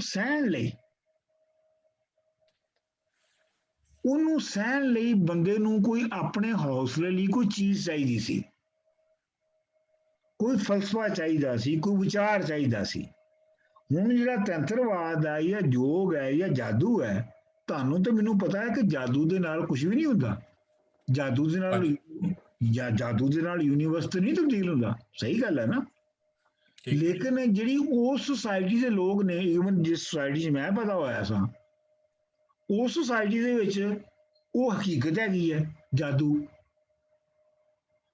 ਇੰਨੀ ਵੱਡੀ ਹਕੀਕਤ ਹੈ ਕਿ ਤੁਸੀਂ ਦੇਖੋ ਕਿ ਮੈਨੂੰ ਪੋਲੀਓ ਹੋ ਗਿਆ ਬਚਪਨ 'ਚ, ਤੇ ਮੇਰੇ ਮਾਂ-ਪਿਓ ਨੂੰ ਇਹ ਪੱਕਾ ਯਕੀਨ ਸੀਗਾ ਕਿ ਇਹਨੂੰ ਚਿੜੇਲਾਂ ਚੰਬੜ ਗਈਆਂ ਨੇ, ਜਿੰਨ ਚੰਬੜ ਗਏ ਨੇ। ਇਹ ਕੋਈ ਐਸਾ ਵਾਕਿਆ ਹੋਇਆ। ਇਸ ਵਾਸਤੇ ਉਹ ਵਿਚਾਰੇ ਮੈਨੂੰ ਮੁਖਤਲਿਫ ਪੀਰਾਂ ਫਕੀਰਾਂ ਬਾਜ਼ਾਰਾਂ ਉੱਤੇ ਲੈ ਕੇ ਜਾਂਦੇ ਸਨ। ਅੱਛਾ, ਉਹ ਮੈਨੂੰ ਯਾਦ ਹੈ ਕਿ ਇੱਕ ਵਾਰੀ ਉਹ ਸਾਹੀਵਾਲ ਮਿੰਟੂਮਰੀ ਹਸਪਤਾਲ 'ਚ ਲੈ ਗਏ ਉੱਥੇ, ਤੇ ਡਾਕਟਰ ਨੇ ਕਿਹਾ ਜੀ ਇਹਨੂੰ ਤੁਸੀਂ ਲੱਤ ਦੀਆਂ ਐਕਸਰਸਾਈਜ਼ਸ ਕਰਵਾਇਆ ਕਰੋ ਤੇ ਉਹਦੇ ਨਾਲ ਇੰਪਰੂਵ ਹੋ ਜਾਏਗੀ। ਠੀਕ ਹੈ, ਉਹਨਾਂ ਨੇ ਉਹ ਨਹੀਂ ਕੀਤੀ, ਉਹ ਕੰਮ ਨਹੀਂ ਉਹਨਾਂ ਨੇ ਕੀਤਾ, ਕਿਉਂਕਿ ਉਹਨਾਂ ਦਾ ਅਸੀਂ ਜਿਹੜਾ ਨਾ ਅੰਦਾਜ਼ਾ ਨਹੀਂ ਕਰ ਸਕਦੇ ਕਿ ਉਹਨਾਂ ਨੂੰ ਉਹਨਾਂ ਫੋਰਸਸ ਦੇ ਉੱਤੇ ਕਿੰਨਾ ਯਕੀਨ ਸੀ, ਔਰ ਉਹ ਫੋਰਸਸ ਜਿਹੜੀਆਂ ਨੇ ਉਹ ਉਹਨਾਂ ਨੇ ਕ੍ਰੀਏਟ ਕੀਤੀਆਂ ਸਨ ਆਪਣੇ ਹੌਸਲੇ ਲਈ, ਹਾਂਜੀ, ਟੂ ਫੇਸ ਦ ਅਨਸਰਟੇਨਿਟੀ। ਠੀਕ ਹੈ ਜੀ। ਸੋ ਅੱਜ ਕੱਲ ਦੇ ਜ਼ਮਾਨੇ ਵਿੱਚ ਵੀ ਜਿਹੜੇ ਲੋਕ ਬਹੁਤ ਹੀ ਵੱਡੇ ਰਿਸਕ ਲੈਂਦੇ ਨੇ, ਅਨਸਰਟਨ ਕੰਮ ਕਰਦੇ ਨੇ, ਫਿਲਮ ਪ੍ਰੋਡਿਊਸਰ ਜਾਂ ਬਿਜ਼ਨਸਮੈਨ, ਇਨਫੈਕਟ ਉਹ ਜ਼ਿਆਦਾ ਈਵਨ ਅੱਜ ਵੀ ਬਿਲੀਵ ਕਰਦੇ ਨੇ ਇਹਨਾਂ ਚੀਜ਼ਾਂ ਦੇ ਉੱਤੇ। ਸੁਪਰਸਟੀਸ਼ੀਅਸ ਹੁੰਦੇ ਨੇ। ਆਪਣਾ ਲਾਹੌਰ 'ਚ ਲਾਹੌਰ ਇੰਡਸਟਰੀ ਦੇ ਵਿੱਚ ਜਿਹੜੀ ਫਿਲਮ ਬਣਦੀ ਸੀਗੀ ਉਰਦੂ ਜਾਂ ਪੰਜਾਬੀ ਦੀ, ਤੇ ਪਹਿਲੇ ਹੁਣ ਦਾਦਾ ਸ਼ਰੀਫ ਲੈ ਕੇ ਜਾਂਦੇ ਸਨ। ਇਹ ਉਹੀ ਗੱਲ ਹੈ ਨਾ, ਉਹੀ ਡਰ ਹੈ ਨਾ, ਉਹੀ ਅਨਸਰਟਨਟੀ, ਉਹੀ ਗੱਲ ਹੈ। Sir firm time to time ਜਿਹੜਾ ਹੈ ਨਾ ਉਹ ਕੋਈ ਇੰਪੀਰੀਕਲ ਐਵੀਡੈਂਸ ਵੀ ਆ ਜਾਂਦਾ ਹੈ ਉਹਨਾਂ ਦੇ ਇਸ ਬਿਲੀਫ ਨੂੰ ਤਕਵੀਅਤ ਦਿੰਦਾ ਹੈ, ਸਟਰੋਂਗ ਕਰਦਾ ਹੈ, ਤੇ ਇਸ ਵਾਸਤੇ ਚਲਦੀ ਰਹਿੰਦੀ ਹੈ ਚੀਜ਼। ਉਹ ਕੋਇਨਸੀਡੈਂਸ ਹੋ ਜਾਂਦਾ ਨਾ, ਉਹ ਕੋਇਨਸੀਡੈਂਸ ਹੋ ਜਾਂਦਾ ਜਿਹਨੂੰ ਫਿਰ ਉਛਾਲਦੇ ਨੇ ਕਿ ਦੇਖਿਆ ਅਸੀਂ ਨਹੀਂ ਸੀ ਕਿਹਾ ਪਹਿਲੇ ਤੁਹਾਨੂੰ, ਕਿੰਜ ਹੁੰਦਾ। ਕਦੇ ਤੁੱਕਾ ਲੱਗ ਹੀ ਜਾਂਦਾ ਹੈ। ਹਾਂ ਕਦੇ ਤੁਸੀਂ ਮਤਲਬ ਹੁਣ ਲੱਖ ਵਾਰੀ ਮਾਰੋਗੇ ਤੀਰ ਤੇ ਇੱਕ ਅੱਧੀ ਵਾਰੀ ਤੇ ਲੱਗ ਹੀ ਜਾਣਾ ਨਾ ਕਿਤੇ। ਬਿਲਕੁਲ ਬਿਲਕੁਲ। ਇੱਥੇ ਪੰਜਾਬ 'ਚ ਸਾਡੇ ਦੇਖੋ ਬਾਬੇ ਹੀ ਬਾਬੇ ਬੈਠੇ ਆ, ਸਭ ਨੂੰ ਮੁੰਡੇ ਦੇਈ ਜਾਂਦੇ ਆ। ਆਹੋ ਬਿਲਕੁਲ ਬਿਲਕੁਲ। ਸਰ ਇਸ ਕੋਰਸ ਵਿੱਚ ਮੈਂ ਬੜੀਆਂ ਚੀਜ਼ਾਂ ਸਿੱਖੀਆਂ ਨੇ, ਮੈਂ ਬੜਾ ਥੈਂਕਫੁਲ ਹਾਂ ਐਂਡ ਤੁਹਾਡਾ ਤਾਂ ਸ਼ੁਕਰੀਆ ਅਦਾ ਮੈਂ ਕਰਦਾ ਹਾਂ। ਮੈਂ ਆਪਣੇ ਦੋਸਤ ਅਸਦ ਅਲੀ ਖਟਾਣਾ ਦਾ ਵੀ ਸ਼ੁਕਰੀਆ ਅਦਾ ਕਰਨਾ ਜਿਹੜਾ BBC 'ਚ ਹੁੰਦਾ, ਜਿਹਨੇ ਮੈਨੂੰ ਬਿਲਕੁਲ ਐਟ ਦ 11th ਆਵਰ ਦੱਸਿਆ ਸੀ ਇਹਦੇ ਬਾਰੇ 'ਚ। ਮੇਰਾ ਸ਼ੌਕ ਵੇਖਦਿਆਂ ਤੇ ਮੈਂ ਜੁਆਇਨ ਕੀਤਾ। ਮੈਂ ਹਲੇ ਵੀ ਕੁਝ ਗਿਆ ਸੀ ਲਾਹੌਰ, ਸਰਗੋਦਾ ਏਰੀਆ, ਸਿਆਲਕੋਟ ਏਰੀਆ 'ਚ ਕੁਝ ਫਿਰ ਰਿਹਾ ਸੀ। ਮੇਰੀ ਜਿਹੜੀ ਨਜ਼ਰ ਹੈ, ਜੇ ਮੇਰੀ ਜਿਹੜਾ ਇੱਕ ਉਹ ਆਬਜ਼ਰਵੇਸ਼ਨ ਉਹ ਕਾਫੀ ਹੱਦ ਤੱਕ ਬਦਲ ਗਈ ਹੈ ਲੋਕਾਂ ਨੂੰ ਵੇਖਦਿਆਂ ਵੇਲੇ। ਤੇ ਉਹ ਮੇਰੇ ਜ਼ਿਹਨ ਵਿੱਚ ਮੈਂ ਹੁਣ ਜਿਹੜਾ ਆਪਣੇ ਤੌਰ ਤੇ ਮੈਂ ਸਮਝਣਾ ਕਿ ਜਿਹੜੇ ਬੜੇ ਪ੍ਰਿਸਟੀਨ ਹੜੱਪਨ ਫੀਚਰਸ ਤੇ ਕੰਪਲੈਕਸ਼ਨ ਦੇ ਜਿਹੜੇ ਲੋਕ ਨੇ, ਮੈਂ ਸਮਹਾਉ ਉਹਨਾਂ ਨੂੰ ਸਿੰਗਲ ਆਊਟ ਕਰਨਾ ਸ਼ੁਰੂ ਕਰ ਦਿੱਤਾ ਹੈ। ਉਹ ਜਦੋਂ ਮੈਂ ਫਿਰਦਾ ਟੁਰਦਾ ਪੀਆਂ ਨੇ ਜਿਹੜੀ ਤੁਸੀਂ ਦੱਸੀ ਸੀ ਉਹ ਕਿਸ ਤਰ੍ਹਾਂ ਦੇ ਉਹਨਾਂ ਦੇ ਆਉਂਦੇ ਨੇ, ਕਿ ਉਹ ਉਹਨਾਂ ਨਾਲ ਵੀ ਮਿਲਿਆ ਛਿਲਿਆ ਆਪਣੀ। ਬਿਲਕੁਲ। ਤੇ ਮੈਂ ਹੁਣ ਬੜਾ ਉਹਨਾਂ ਨੂੰ ਸਿੰਗਲ ਆਊਟ ਕਰਨਾ ਸ਼ੁਰੂ ਕਰ ਦਿੱਤਾ ਹੈ। ਔਰ ਕਾਫੀ ਹੋਰ ਜਿਹੜੀਆਂ ਚੀਜ਼ਾਂ ਨੇ, ਬਹੁਤ ਜ਼ਿਆਦਾ ਇਨਸਾਈਟਸ ਤੁਸੀਂ ਦਿੱਤੀਆਂ ਨੇ। ਉਹ ਗ੍ਰੇਟ ਸਟੈਗਨੇਸ਼ਨ ਜਿਹੜੀ ਤੁਸੀਂ ਦੱਸੀ ਸੀ ਪੰਜਾਬ ਵਿੱਚ, ਉਹ ਬੜੀ ਇੰਟੈਲੈਕਚੁਅਲੀ ਮੈਨੂੰ ਬਹੁਤ ਸਟਿਮੂਲੇਟਿੰਗ ਲੱਗੀ ਹੈ। ਮੈਂ ਬਹੁਤ ਕਿਊਰੀਅਸ ਹਾਂ ਉਹਦੇ ਬਾਰੇ 'ਚ। ਹੋਪਫੁਲੀ ਅੱਗੇ ਜਾ ਕੇ ਉਹਦੇ ਬਾਰੇ 'ਚ ਮੈਂ ਸ਼ਾਇਦ ਕੁਝ ਹੋਰ ਵੀ ਕੁਝ ਕਰਾਂ। ਤੇ it was a great course sir. ਮੈਨੂੰ ਬਹੁਤ ਮਜ਼ਾ ਆਇਆ। ਬਹੁਤ ਸਾਰੀ ਚੀਜ਼ਾਂ ਨੇ ਜਿਹੜੀਆਂ ਮੈਂ ਮਿਸ ਕਰ ਰਹੇ ਹਾਂ, ਮੇਰੇ ਜ਼ਿਹਨ 'ਚ ਨਹੀਂ, ਮੈਂ ਤੁਹਾਡੇ ਨਾਲ ਸ਼ੇਅਰ ਨਹੀਂ ਕਰ ਸਕਦਾ। Thank you very much. ਅੱਲਾ ਤੁਹਾਨੂੰ ਖੁਸ਼ ਰੱਖੇ। ਔਰ ਸਾਰੇ ਦੋਸਤਾਂ ਨੂੰ ਵੀ ਬੜਾ ਮੈਂ ਇੰਜੋਏ ਕੀਤਾ, ਕੰਪਨੀ ਨੂੰ, ਔਰ ਉਹਨਾਂ ਤੋਂ ਵੀ ਮੈਂ ਬਹੁਤ ਕੁਝ ਸਿੱਖਿਆ। ਬਹੁਤ ਬਹੁਤ ਸ਼ੁਕਰੀਆ। ਬੜੀ ਮਿਹਰਬਾਨੀ। ਡਾਕਟਰ ਸਾਹਿਬ ਮੈਂ ਇੱਕ ਦੱਸ ਦਿਆਂ ਕਿ from the medical point of view ਮੈਂ ਹੈਗਾ ਨਿਓਨੇਟੋਲੋਜਿਸਟ ਹਾਂ, ਛੋਟੇ ਬੱਚਿਆਂ ਦੀ ਕੇਅਰ ਕਰਦਾ। ਔਰ ਉਹਦੇ ਵਿੱਚ ਕਈ ਵਾਰੀ ਬੱਚਿਆਂ ਦੀ ਡੈਥ ਹੋ ਜਾਂਦੀ ਆ, ਬਹੁਤ ਸੀਰੀਅਸ ਡਿਜ਼ੀਜ਼ਸ ਹੋ ਜਾਂਦੀਆਂ। ਤੇ ਇੱਕ ਚੀਜ਼ ਮੈਂ ਰੀਅਲਾਈਜ਼ ਕੀਤੀ ਆ ਕਿ ਲੋਕਾਂ ਨੂੰ ਸਾਰਾ ਡੂਮ ਐਂਡ ਡਿਜ਼ਾਸਟਰ ਦੱਸਣ ਦੇ ਨਾਲ ਨਾਲ ਜੇ ਥੋੜੀ ਜਿਹੀ ਰੇ ਆਫ ਹੋਪ ਕਿ 1 in a million ਚਾਂਸ ਕਿ ਇਸ ਟਾਈਪ ਦੇ ਬੱਚੇ ਜਿਹੜੇ ਬਚ ਵੀ ਗਏ ਨੇ, ਜੇ ਉਹ ਥੋੜਾ ਜਿਹਾ ਦੱਸੋ ਤਾਂ ਉਹਨਾਂ ਦੇ ਦਿਲ ਨੂੰ ਧਰਾਸ ਰਹਿੰਦਾ, ਜਿਸ ਕਰਕੇ ਉਹ ਡਿਫਿਕਲਟ ਟਾਈਮ ਨੂੰ ਚੰਗੀ ਤਰ੍ਹਾਂ ਸਹਾਰ ਸਕਦੇ ਆ। ਥੋੜੀ ਜਿਹੀ ਰੇ ਆਫ ਹੋਪ ਰੱਖਣੀ ਚਾਹੀਦੀ ਹੈ। ਉਹੀ ਮੈਂ ਕਹਿ ਰਿਹਾ ਕਿ ਬੰਦੇ ਨੇ ਆਪਣੇ ਆਪ ਨੂੰ ਹੌਸਲਾ ਦੇਣ ਲਈ ਬਿਲਕੁਲ ਨਜ਼ਰੀਏ ਘੜੇ, ਕਿਉਂਕਿ ਉਹ ਉਹਨਾਂ ਤੋਂ ਬਗੈਰ ਉਹ ਇੰਨੀ ਮੁਸ਼ਕਿਲ ਚੋਂ ਲੰਘ ਨਹੀਂ ਸੀ ਸਕਦਾ। ਬਿਲਕੁਲ ਤੁਸੀਂ ਸਹੀ ਗੱਲ ਕਹੀ ਹੈ ਕਿ ਇੱਕ ਮਾਂ ਨੂੰ ਜੇ ਤੁਸੀਂ ਕਹਿ ਦਿਓ ਕਿ ਇਹਨੇ ਤੇ ਮਾਰੀ ਜਾਣਾ ਹੈ, ਤੇ ਉਹਦੇ ਲਈ ਬਹੁਤ ਮੁਸ਼ਕਿਲ ਹੈ। ਬਿਲਕੁਲ ਕਹੋ ਕਿ ਲੱਖਾਂ 'ਚ ਇੱਕ ਚਾਂਸ ਹੈ, ਤਾਂ ਉਹ ਸੋਚਦੀ ਹੈ ਸ਼ਾਇਦ ਮੇਰਾ ਬੱਚਾ ਵੀ ਲੱਖਾਂ 'ਚ ਇੱਕ ਹੋਵੇ। ਬਿਲਕੁਲ ਹਾਂ, ਤਾਂ ਸਹੀ ਗੱਲ ਹੈ ਤੁਹਾਡੀ। ਚੰਗਾ ਜੀ, ਫਿਰ ਦੋਸਤੋ ਇਹ ਬੜੀ ਜ਼ਬਰਦਸਤ। ਡਾਕਟਰ ਸਾਹਿਬ ਬਹੁਤ ਬਹੁਤ ਸ਼ੁਕਰੀਆ ਜਨਾਬ। ਮੈਂ ਇਨਸ਼ਾਅੱਲਾ ਕਰੋਨਾ ਥੋੜਾ ਹਟਦਾ ਤੇ ਸਰਵੇ ਜਿਹੜਾ ਤੁਸੀਂ ਹੜੱਪਾ ਦੇ ਮੁੱਢ ਦੱਸੇ ਨੇ ਸਾਰੇ, ਮੈਂ ਇੱਕ ਦਫਾ ਜਾ ਕੇ ਹੜੱਪਾ ਦੇ ਖੰਡਰਾਤ ਚ ਫਿਰ ਕੇ ਵੇਖਣਾ ਚਾਹਨਾ। ਇਹ ਸਾਰੀ ਮੇਰੇ ਜ਼ਿਹਨ ਚ ਬਿਲਕੁਲ ਸੀ, ਮੈਂ ਤੁਹਾਨੂੰ ਨਾਲ ਲੈ ਕੇ ਹੜੱਪਾ ਚੱਲਾਂ, ਪਰ ਕਰੋਨਾ ਨੇ ਸਾਰੇ ਮਸਲੇ ਖਰਾਬ ਕਰ ਦਿੱਤੇ ਜੀ। ਤੇ ਹਯਾਤੀ ਰਹੀ ਤੇ ਜੀ ਇਨਸ਼ਾਅੱਲਾ ਉਹ ਕਲਾਸਿਕ ਪੋਇਟਸ ਜਿਹੜੇ ਨੇ ਉਹ ਪੜ੍ਹਨੇ ਆ ਜੀ ਤੁਹਾਡੇ ਕੋਲੋਂ ਇਨਸ਼ਾਅੱਲਾ, ਉੱਥੇ ਮੁਲਾਕਾਤਾਂ ਸਾਰਿਆਂ ਨਾਲ। ਤੇ ਸਾਰੇ ਸੱਜਣਾ ਬੇਲੀਆਂ ਨੂੰ ਜਿਹੜੇ ਵੀ ਇਸ ਸੈਸ਼ਨ ਵਿੱਚ ਸਨ, ਮੇਰੇ ਵੱਲੋਂ ਢੇਰ ਸਾਰਾ ਸਲਾਮ ਜੀ। ਸਾਰੇ ਨੂੰ ਰੱਬ ਲੰਬੀ ਹਯਾਤੀ ਦੇਵੇ ਤੇ ਉਹ ਤੰਦਰੁਸਤ ਜ਼ਿੰਦਗੀ ਗੁਜ਼ਾਰਨ ਤੇ ਖੁਸ਼ੋ-ਖੁਰਮ ਰਹਿਣ ਜੀ। ਰੱਬ ਰੱਖਾ ਜੀ। ਜੀ ਡਾਕਟਰ ਸਲਾਮ ਜੀ ਸਾਰਿਆਂ ਨੂੰ ਮੇਰੇ ਵੱਲੋਂ ਵੀ। we enjoyed your company ਔਰ ਡਾਕਟਰ ਸਾਹਿਬ ਕੋ ਜ਼ਾਹਰ ਹੈ ਸਿੱਖਿਆ। ਮੈਂ ਤੇ ਚਾਹਾਂਗਾ ਇਹਦੀ ਇੱਕ ਐਡਵਾਂਸ ਕਲਾਸ ਵੀ ਕੋਈ ਸਾਲ 2 ਸਾਲ ਬਾਅਦ ਹੋਵੇ, ਇਹਦਾ ਕੋਈ ਸਿਲਸਿਲੇ ਦੀ ਹਿਸਟਰੀ ਦੇ ਬਾਰੇ 'ਚ। ਨਹੀਂ ਜਿਹਦੇ 'ਚ ਕਰਾਂਗੇ ਅਸੀਂ- ਕਰਾਂਗੇ ਕਰਾਂਗੇ ਹਾਂ ਜਿਹਦੇ ਚ ਅਸੀਂ ਥੈਂਕ ਯੂ ਅਸ਼ੋਕਾ ਤੋਂ ਲੈ ਕੇ ਹੁਣ ਤੱਕ ਦੀ ਡਿਸਕਸ ਕਰੀਏ ਬਹੁਤ ਹਾਂ detail। ਕਰਾਂਗੇ ਅਸੀਂ ਕਰਾਂਗੇ ਹਾਂ ਤੇ ਉਹ ਮੇਰਾ Okay, ਖਿਆਲ ਹੈ sir. ਵੇਟਿੰਗ ਫॉर दैट ਕਿ ਉਹ ਕਲਾਸ ਜ਼ਰੂਰ ਹੋਣੀ ਚਾਹੀਦੀ ਹੈ। ਹਾਂ ਹੋਏਗੀ ਉਹ ਹੋਏਗੀ ਹਾਂ ਚਲੋ ਬਹੁਤ ਮਿਹਰਬਾਨੀ ਸਰ। ਚਲੋ ਮੇਰਾ ਜੀ, ਖਿਆਲ ਬਹੁਤ ਹੈ ਮਿਹਰਬਾਨੀ। ਅਗਰ ਜੀ, ਅਗਰ ਚਲੋ, ਕ੍ਰੀਏਟਿਵ ਰਾਈਟਿੰਗ ਕਲਾਸ ਨਹੀਂ ਸ਼ੁਰੂ ਹੋ ਰਹੀ ਤੇ ਫਿਰ ਮੈਂ ਉਹਦੇ 'ਚ ਸ਼ੁਰੂ ਕਰਾਂਗਾ ਤੁਹਾਡੇ ਨਾਲ ਪੋਇਟਰੀਜ਼ ਕਲਾਸਿਕਲ ਪੋਇਟਰੀ ਜੁਆਇਨ ਕਰਨਾ। ਓਕੇ ਜੀ ਚੰਗਾ ਜੀ ਚਲੋ ਚਲੋ ਰੱਬ ਰਾਖਾ ਸਰ ਜੀ। ਓਕੇ ਜੀ ਥੈਂਕ ਯੂ ਰੱਬ ਰੱਬ ਰਾਖਾ ਰਾਖਾ ਥੈਂਕ ਯੂ ਥੈਂਕ ਯੂ ਰੱਖਾ ਜੀ ਸਭ ਨੂੰ ਰੱਬ ਰੱਖਾ। ਰੱਬ ਰਾਖਾ ਰੱਬ ਰਾਖਾ ਜੀ।